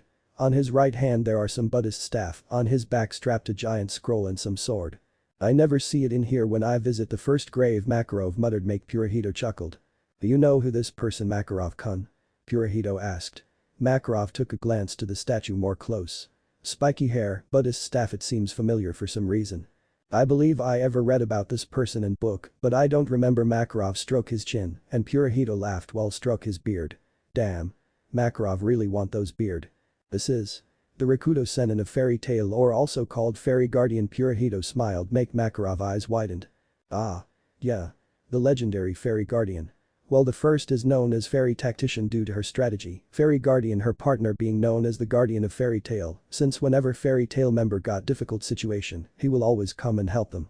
It also written that both of them are lover, Makarov said as he recalled what he read. Well yes. Makarov-kun. Tell me what you know about fairy guardian, Purahito stated. According to the book, fairy guardian, Rakuto Sennin of fairy tale or known as Naruto Uzumaki Namikaze Senju is mage that possess unique magic that only he can use. He can control any element from light to dark. He are master in multiple weapons such bow, knife, but the most terrifying is his sword and staff. Rumor said his sword able to cut the whole mountain and his Buddhist staff let out the lightning that able to destroy the mountain with single swing. But above that all the most terrifying is said that his magic that seems familiar like Black Wizard Zaref. Makarov paused as he tried to recall more and Purahito chuckled. The rumor where Naruto destroy mountain with single swing using his staff is when Naruto use Kirin, while the rumor about his sword is when Naruto using wind technique on Kusanagi to cut down half of mountain. According to fairy tale book he gone with his fox companion to travel the world and now no one know about him, Makarov stated and Purahito nodded. Well, rumor about his staff and sword it's true. But what written in fairy tale book about his gone is wrong, Purahito said much to Makarov's surprise. It's false. Why you write it then? Makarov asked. It's for the best, Makarov-kun. Just like we never told everyone about Lumen history, Purahito answers simply and Makarov seems in deep thought. Due to his unique magic. Magic Council pay much attention to him and want to bring him under their control. So in order to make Council stay away from him, he decide to lie about his travel while the truth is he never gone on travel, Purahito continued. Then where is he? Makarov asked again. This statue is him, Purahito answered make Makarov eyes widened before the spiky blonde able to ask Purahito beat him. Using his unique magic, he transform himself into statue in order to guard Tenru Island, our holy ground and the first grave. We hide him using barrier in order if Magic Council found out about him they won't find his body even if they send people to here, Purahito explained. He act as our guardian and watch us from far. He didn't want to awake due to his protective heart. If some of his child got hurt he can't stop himself to help us and that won't make us grow stronger so he decide to sleep, Purahito continued as he pull out some parchment and vial of blood from his cape. This is the key to awake him. Pour this blood to the parchment then he will awake 10 or 15 minutes later. Wake him if situation got really dire. His power are very strong. One wrong step and he able to destroy the whole city with easy, it endangered innocent life, Purahito said seriously and Makarov take the paper and blood before save it on his pocket. Oh, and if the vial broken not open there will be surprise for you. Whatever come because of that vial broke trusted. Do not attack it, Purahito added sternly. He and Kurama has planned this. Kurama will surprise the guild himself, it was prank that the fox decided. I see, is that all? Makarov asked. There are one more. It was Purahito then use requip and call some bowl, he then take out some raiment that is pack and place it on the bowl, make the spiky blonde confuse. Do this if you have time. It's not necessary truly but just for fun, Purahito chuckled as he placed the bowl in front of Naruto's statue and make Makarov confuse more. However, Makarov expression turned into shock when Naruto's statue mouth slowly opened and the ramen slowly floating and entering his mouth without he chewing it. Bead it. Makarov pointed with comical shock expression make Purahito laughed, he also has same expression when he did this first time, while laughing Purahito then noticed there are trail of claw in the ground. He then smiling a bit, Kurama was here not long ago. Few decade pasted after Makarov become master. Our hero fox currently walking in the forest in his human form. He has power of 6 tails right now and he getting stronger. He humming softly until he stop when his nose picks some smell of blood. He then quickly rush from the forest to the direction.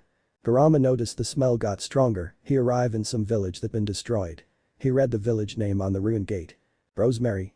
He then walk around the village and notice it seems been attacked by something. He look some blood on wall. He touched the blood and rub it between his finger. This village the blood already dried but not too dry, at least 2 day, Kurama stated. He about to walk again but he suddenly hear some movement. He turn and see some crate that moving. Narrowed his eyes he approached the crater and then pick it up. He look into inside was a little girl with long straight black hair that falls to the middle of her back. She also wearing ribbon above her hair like a certain pink-haired kunoichi he knew. The girl was sleeping peacefully and Kurama didn't bother her. He look around and find no survivor. He sighed before pick the girl on his back and walk to the forest. Why my bed moving? The girl Kurama Kari mumbled as she rubbed her eyes cutely. Oh? You awake? Kurama greeted. The girl hearing Kurama quickly struggled to free and Kurama didn't bother to hold her and letting her fall to the ground with her butt landed. Umph. The girl yelped. That's why you shouldn't struggle when people carry you. Kurama rolled his eyes. The girl then looked into Kurama with wide eyes. Ani-chan. Where's Simon Nichan? That scarlet-haired girl. Where is she? Where am I? The girl shouted in panic. Kurama simply bonked her head make her silence. Calm down girl. I don't know where you're Ani-chan or the scarlet-haired girl you talking about. I found you in ruin of village and decide to carry you and see you sleep inside crate Kurama stated. The girl eyes widened before tears start to leak into her eyes. That mean Oni-chan is the girl then start crying much to Kurama dismay. He sighed before brought the girl in to hug and rub her back. I maybe didn't care about human.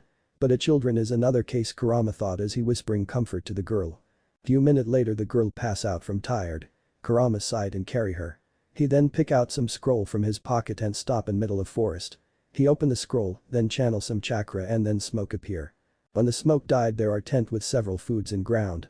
Lucky me I can use ninjutsu. Thanks to Naruto book jutsu and damn. Controlling chakra are very hard, Kurama muttered before he then placed the girl inside the tent and create firewood. Damn. If Shukaku found out about this he not going to stop babbling about it, Kurama mumbled. He can imagine what the Tanuki would say if he find out the great nine tails is raising human children. The girl from inside slowly wake when she smells some food. She slowly out from the tent but tripped and make her fall. Ah. You awaken again. The girl raise her head while rubbing sore in her face. She see a man around 24. He has spiky blonde hair, blue eyes and face mask. He wearing long sleeves black t-shirt, red coat that has black flame like on BELOW Naruto sage coat, white pants and some shoes. Are you going to faint again? If yes then I will eat your food Kurama said sternly. The young girl blushing. She slowly sit and looked to ground. What your name? Kurama asked. Kagura Mikazuchi the girl known as Kagura answered shyly. Well Kagura. You can eat first then you can tell me your story Kurama said. Kagura nodded shyly before she slowly take the food. She seems hesitant but when she see Kurama also eat the food she slowly ate it. It's good. Kagura said. Kurama merely grunted. Well he can't cook using utensil but he good at grill food. What is this? Kagura asked while chewing. Swallow your food first. Then talk. Kurama growled and Kagura nodded fastly and gulped her food. What is this mister? Minato my name Minato Namikaze Kurama said. What is this Mr. Minato? Kagura asked while tilting her head. Dragon meat Kurama stated simply and he being honest he has fight with many dragon. While he able to create dragon lacrima he also saved their meat sometime. Lucky for the girl she never meet her new dragon if she knows she will choked immediately. What dragon? Kagura tilted her head. Dragon are giant scaled beast that flying around Kurama answered. How big it is? Kagura asked. Very big. Bigger than house. Is dragon scary? Yes. Are dragon evil? Kurama groaned in annoyance. The kid just won't shut up. Some of them is evil some of them not. Now finish your food first Kurama stated and Kagura nodded then start to eat again. After they finish eat Kagura sit in silence while Kurama clean the dish using water jutsu. Now we done. Tell me what happened Kurama said to Kagura. Kagura eyes began to watery.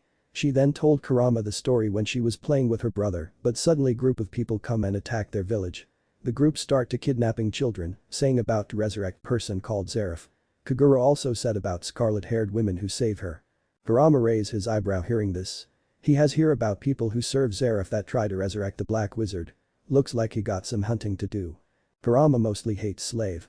He being slaved into human for 100 years when he in Naruto world. Where he being used by Madara and Obito, sealed inside Mito then Kushina for 100 years. He hates slave because people deserve to become free no matter what. I see don't worry child. I sure your brother and that girl are safe, though they got hard life they will survive, Kurama stated warmly. A month has passed since Kurama took Kagura with him. Kagura see Kurama as guardian. He always protect her and help her. Kurama may be harsh but it needed for her and she knew it though she's still a kid. During their travel Kagura has trained a little with Kurama. Apparently Kagura interesting to sword so Kurama decide to teach the basic about it to her. They trained to fight some wolf, tiger or Vulcan sometime, but Kagura didn't fight when Kurama slay Vulcan. She only watch and learn. They sometime also caught bandit together. For Kurama it's not problem if Kagura are young to start training, in his world of Itachi has become Chunin at age of 9. He has killed when he's still kid so why not train Kagura? They also has search information about people who kidnap child and Kagura brother. Kurama has tell Kagura that there possibility her brother becomes slave and luckily Kagura's still a kid so she doesn't understand the seriousness though Kurama said it was serious thing but hey. Kagura's still child. However for Kurama he can't stay forever with Kagura. He realize if he stay with Kagura when some dragon attacked Kagura will got involved. Sure he maybe start to fawn around the little girl. Sighing he decide to leave the girl to somewhere. It's for the best though it's going to hurt the little girl. He not the best figure for her. Not to mention he has to stay polite and teach Kagura manner, but he still often slipped out by swearing and said vulgar thing. Where we going Minato-san? Kagura asked. We going to find place for you to stay, Kurama said softly. For me to stay? You mean us? Kagura tilted her head, but Kurama shook his head. Only you? I will leave Kagura you can't stay with me, Kurama sighed. What? But why? Are you hate me? Am I do something wrong? Kagura said sadly as tears start to appear from her eyes. Kurama frowned, he then kneel and give her hug. It's not like that Kagura. My world are dangerous. I have many enemy after me. What you see when travel with me is nothing compared to my real enemies. It only matter of time before they will hear about you with me, then they will also after you Kurama said softly. But I don't want to. I don't care. Ani-chan is gone, Ka-chan is gone, Tu-chan also gone. I don't wanna lost you. Please don't leave me the little girl crying on Kurama's shoulder. Kurama sighed this is why he didn't want to travel with someone though he also fond to Kagura, but it needed to be done. His enemy are dragon. There no human that can beat them for now. Even Dragon Slayer at current age still can't beat them. Listen to me Kagura. Right now I need to defeat my enemy first. If you want to come with me then you have to become strong mage. If you become great mage one day I will visit you, Kurama grinned to little girl who crying. Really? If I become great mage one day you will come to me? Kagura asked with tears on her eyes. Yes. I promise. And I never break my promise, but remember this Kagura. People become strong when they protect someone who precious to them. Not because vengeance, not because pride. Remember that well Kurama said softly. Kagura wiped her tears with her forearm and nodded. I promise. I promise I will become strong. Strong mage so you will acknowledge me. I will protect everyone precious to you including you. Kagura said with fierce determination and Kurama smiled. I will charge you for that now there are guild called Mermaid Heel near here. Go to that city and ask for direction. I can't go with you since Mermaid Heel is known as an all-female guild with the entirety of its shown members being females. So be a good girl, grow into beautiful one and be polite. Act like princess but strong like warrior okay. Kurama pointed to some direction and ruffled Kagura hair who smiling. Yes. I will grow into beautiful women and then I will marry you. Kagura stated proudly, Kurama facepalmed. Great now he has some kid that have crush on him. If he Orochimaru perhaps he will like it. Listen to me little brat. Whatever happen I won't marry you. You're too little for me. Kurama bonked Kagura head make the girl eyes leak tears. But isn't married is what people do when they love someone? Kagura asked and Kurama facepalmed. No. Not love that you feel right now. I can't explain it, you will understand in time Kurama sighed and Kagura nodded while rub her head sheepishly. Seeing this Kurama smile and then kneeled.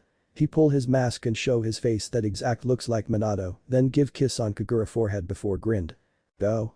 Make me proud Kurama said warmly. Yes. Next time we meet I will become great mage. Kagura grinned and Kurama laughed.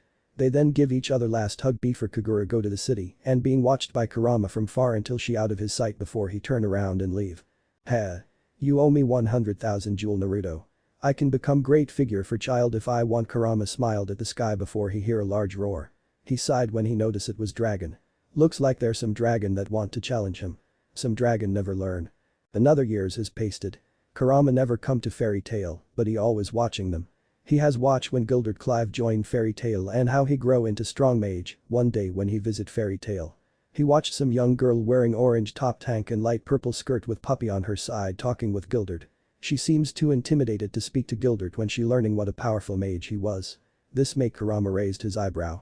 Something is not right there are something important about those two Kurama thought. Kurama noticed that Khan is soon joining to the guild. Decide have watch enough he then leave. He has heard some kidnapping near there, perhaps he can find information about Zera following cult that kidnapped people. Another year pasted. We found our beloved fox in Harjan City. Kurama just done another mission to exterminate some animal that disturbed the city, Kurama sighed before he see into calendar. 776x. It's been 90 years since me and Naruto arrive in here and 82 years Naruto been sleeping Kurama thought to himself as he stare into the sky.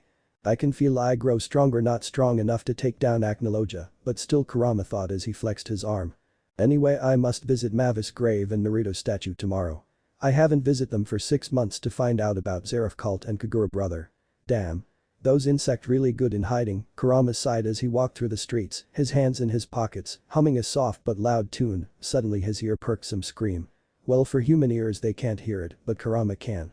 He then jumped around and watched. There were 6 men, all dressed in black, one of them carrying what looked like a small child. When you look for it you won't find it, but if you decide to ignore it, it will come to you. Heh. I should done this since the beginning, Kurama said with sigh. He then approaching them using Jinjutsu to hide his feature. Quick.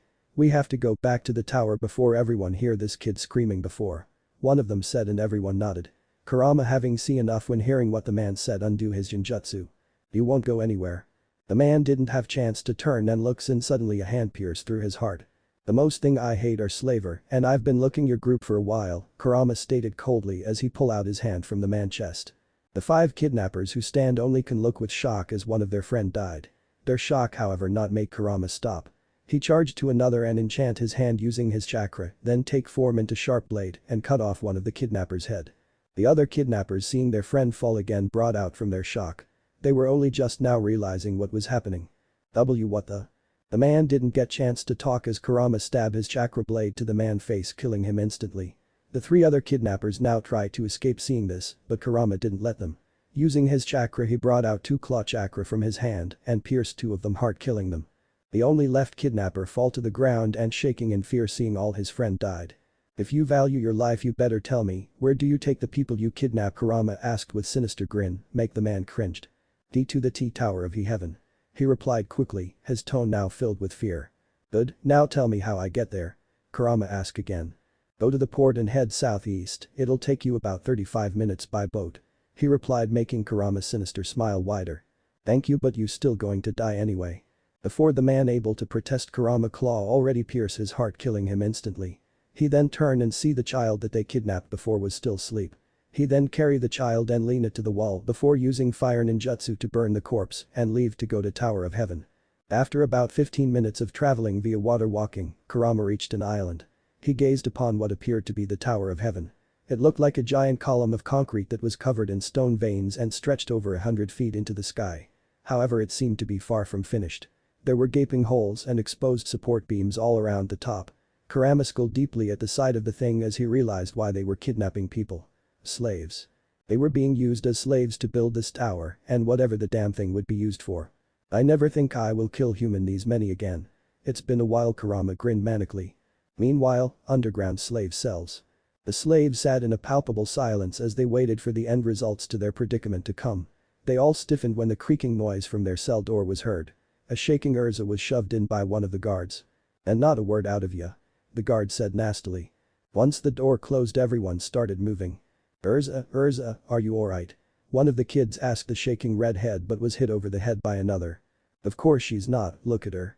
They said. But what about J-Jel? A third child slave asked nervously. He was going to help. The child was cut off by an elderly hand on his shoulder. Leave her be, she has had a horrible time in the punishment chamber. Poor thing. They looked to see the elderly man gazing on Urza with a sad look in his eyes. I bet Jel was caught by the guards and tortured in her place. The elderly man said with shook his head. Those bastards. He muttered. I want to go home. One of the kids cried loudly. Everyone looked panicked hearing this. Quiet down, shoo, you'll get us all in trouble. Another kid said. The old man just pulled the crying boy into a hug. There, shoo, it's alright, Grandpa's here. The old man said.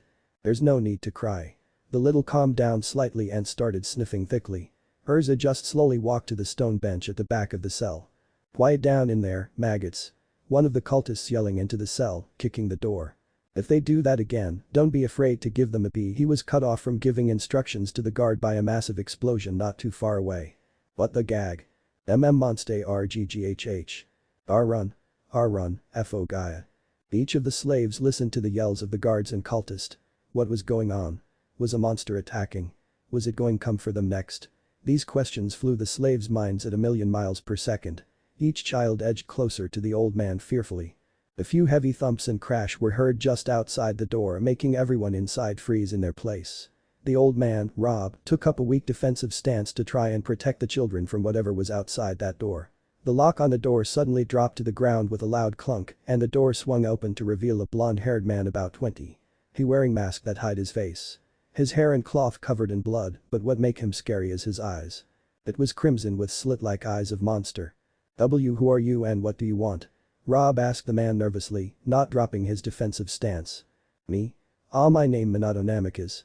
For what I want to get everyone out of here as soon as possible. The slaves looked at the now masked man with an odd look on their face before it finally set in. There was still hope. Now are you going only to look at me or are you going to come with me? Kurama asked before anyone can react. One of the slaves stepped forward. Why? Why do you want to free us? The boy asked, not daring to believe any of this. What's in it for you? The boy shouted. The other slaves looked at Kurama then back to the boy who asked the question. He was right, what was in it for their supposed savior? Why would he risk his life to come out and save a load of people he didn't know? Kurama merely snorted before it turned into laugh. Boy. Don't took me wrong. I simply hate slaver. If you not become slave I will left you by yourself. Be grateful I want to come here and save you, Kurama stated as peanut-sized Bijadama slowly formed in his finger and he blowed the entire platoon that come to his way killing them instantly. Rob flinched seeing this man kill without any remorse, but he can't blame them, these people deserve it. Why you kill them? One of Kid asked in fear and Kurama snorted. Kid. If you want to know why I kill them remember what these people done to you. Remember the day they kidnap you, separate you from your parent and torture you in here, Kurama said simply without any regret. Hey, are you a mage? The red-headed girl with an eye patch spoke up. Kurama looked at her and smirked. Yup, what's your name? Urza. The girl, Urza stuttered and Kurama nodded. Scarlet-haired girl, perhaps she the one who saved Kagura. I will ask her later. For now well then brat, think you can fight on your own? Why don't you lead this people since they seems didn't like me? Kurama chuckled. Urza gulped and had a determined look on her face. Yeah, we have to fight for our freedom. She said feeling much more confident now. Feeling inspired by her words the other slaves got up and joined her. This made Naruto smile at them. Oh by the way which one of you named Simon Mikazuchi? Kurama yelled to the crowd. I am. One of boys stepped forward and Kurama grinned. Your sister waiting you. She work as mage in Mermaid Heel. You can visit her after this if you want, but be wary that guild for female. Kurama said this make Simon eyes widen before he nodded and have fire in his eyes to meet with his sister again. Come on, I'll show you the way out. Kurama roared to the crowd and the crowd chorused in yes. It's done. The slave has escaped from Tower of Heaven. Kurama has slaughtered every single man who working. The kid seems didn't mind since they did what Kurama told to the first kid that fear him for killing, but the older people who understand look into Kurama with fear. He killed them all without hesitant or flinched when blood sprayed to his face. Kurama has saved Rob when some mage about shot beam to him and this make Urza awaken her magic when she see that she are so weak and almost make the man she see as grandpa died because protect her. Urza who betrayed by Gel managed to survive from the fallen tower since one of Kurama cage bunch and grab him. Kurama noticed that the kid is under illusion. Urza has said that Gel was possessed by Zeref, but the fox merely narrowed his eyes. The magic that surround Gel kid, it's not magical signature from Zeref.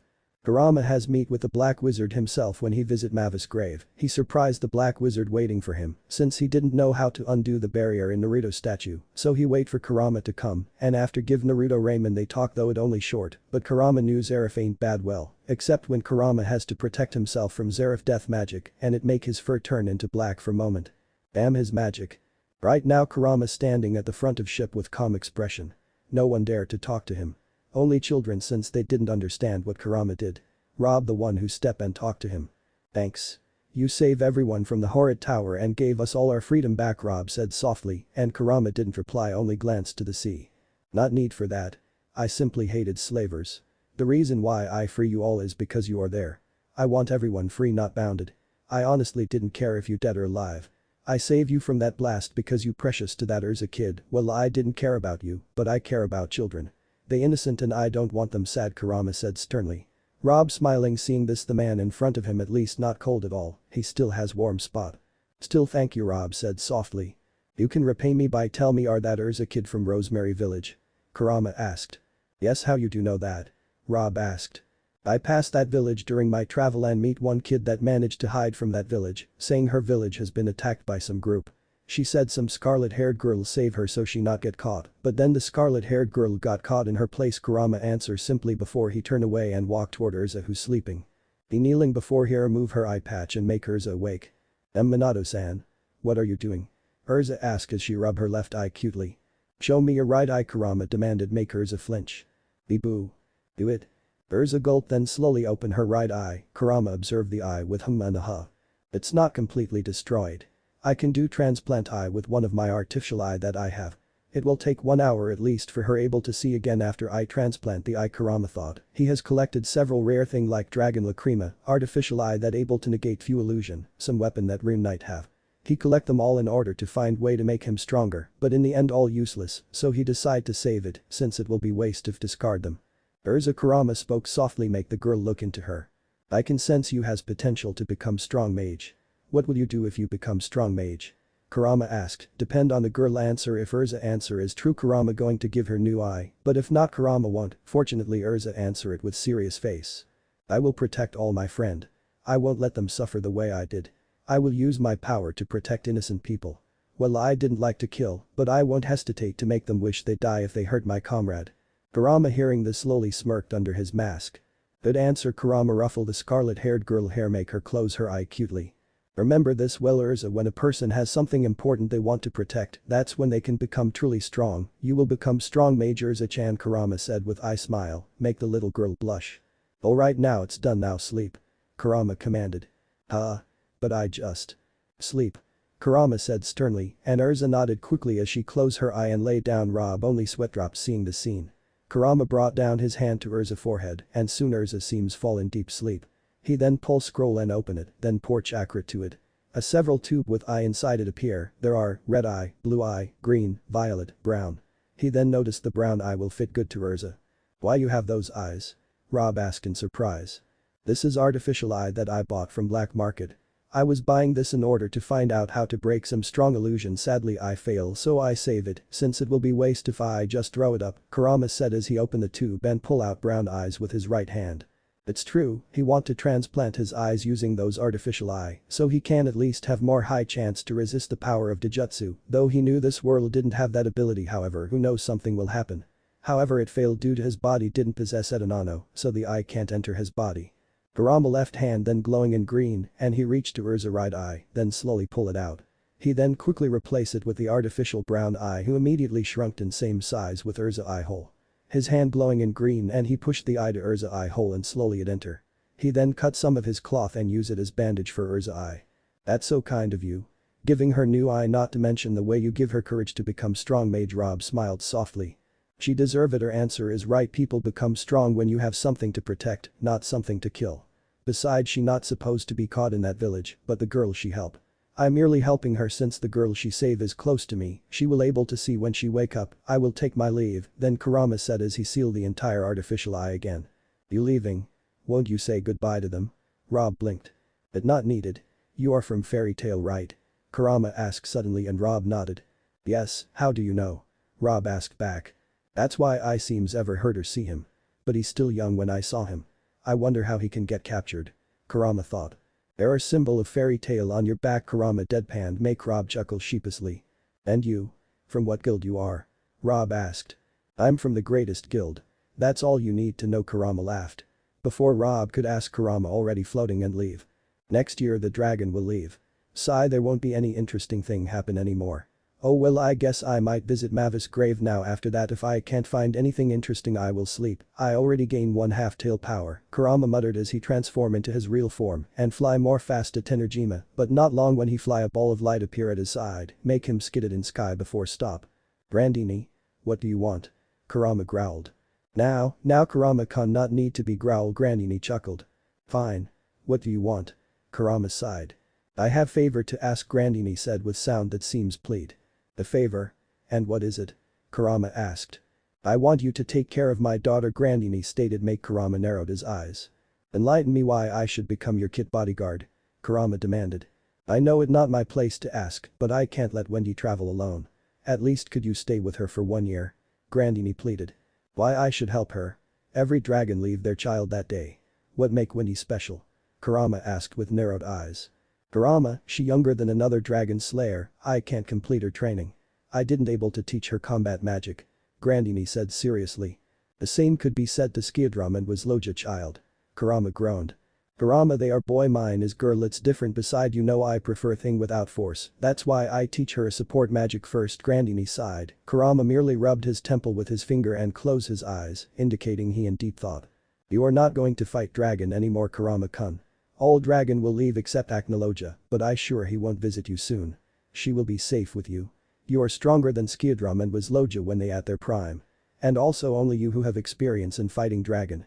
Please Kurama-kun, I didn't know who to ask other than you, I don't care what way, but please help her in her magic, Grandini pleaded. Kurama hearing this let out heavy sigh. Fine. I will watching her for 1 year. Not more than that. I will teach her the basic combat like to enchant your hand with element and kick with element, Kurama said without leaving argument. Yes, 1 year is enough, thank you Kurama-kun, I'm in your debt again, Grandini said with happy, and Kurama merely nodded. Do you have something on your mind that maybe I can teach to her? Kurama asked. I think you can teach him Demon Slayer magic if you want, Grandini said in playful tone. You do know I don't know Demon Slayer magic, do you? I don't need such magic to slay demon. My demonic energy itself is more potent than thing you called magic or enchantment. I don't even know what is enchantment, I only know demonic energy, Kurama grumbled. It because you are old, Kurama. You are very old, but sometime you can become cute like kid, Grandini teased. Cute. I will show you how cute I am when I ruin your so-called Dragon King festival and change it into Kyuubi no Yoko game. Kurama growled, make Grandini chuckled. I will waiting you then, Kurama. It will be interesting if there are some uninvited participant broke the festival, though Ignil will be angry if you do that.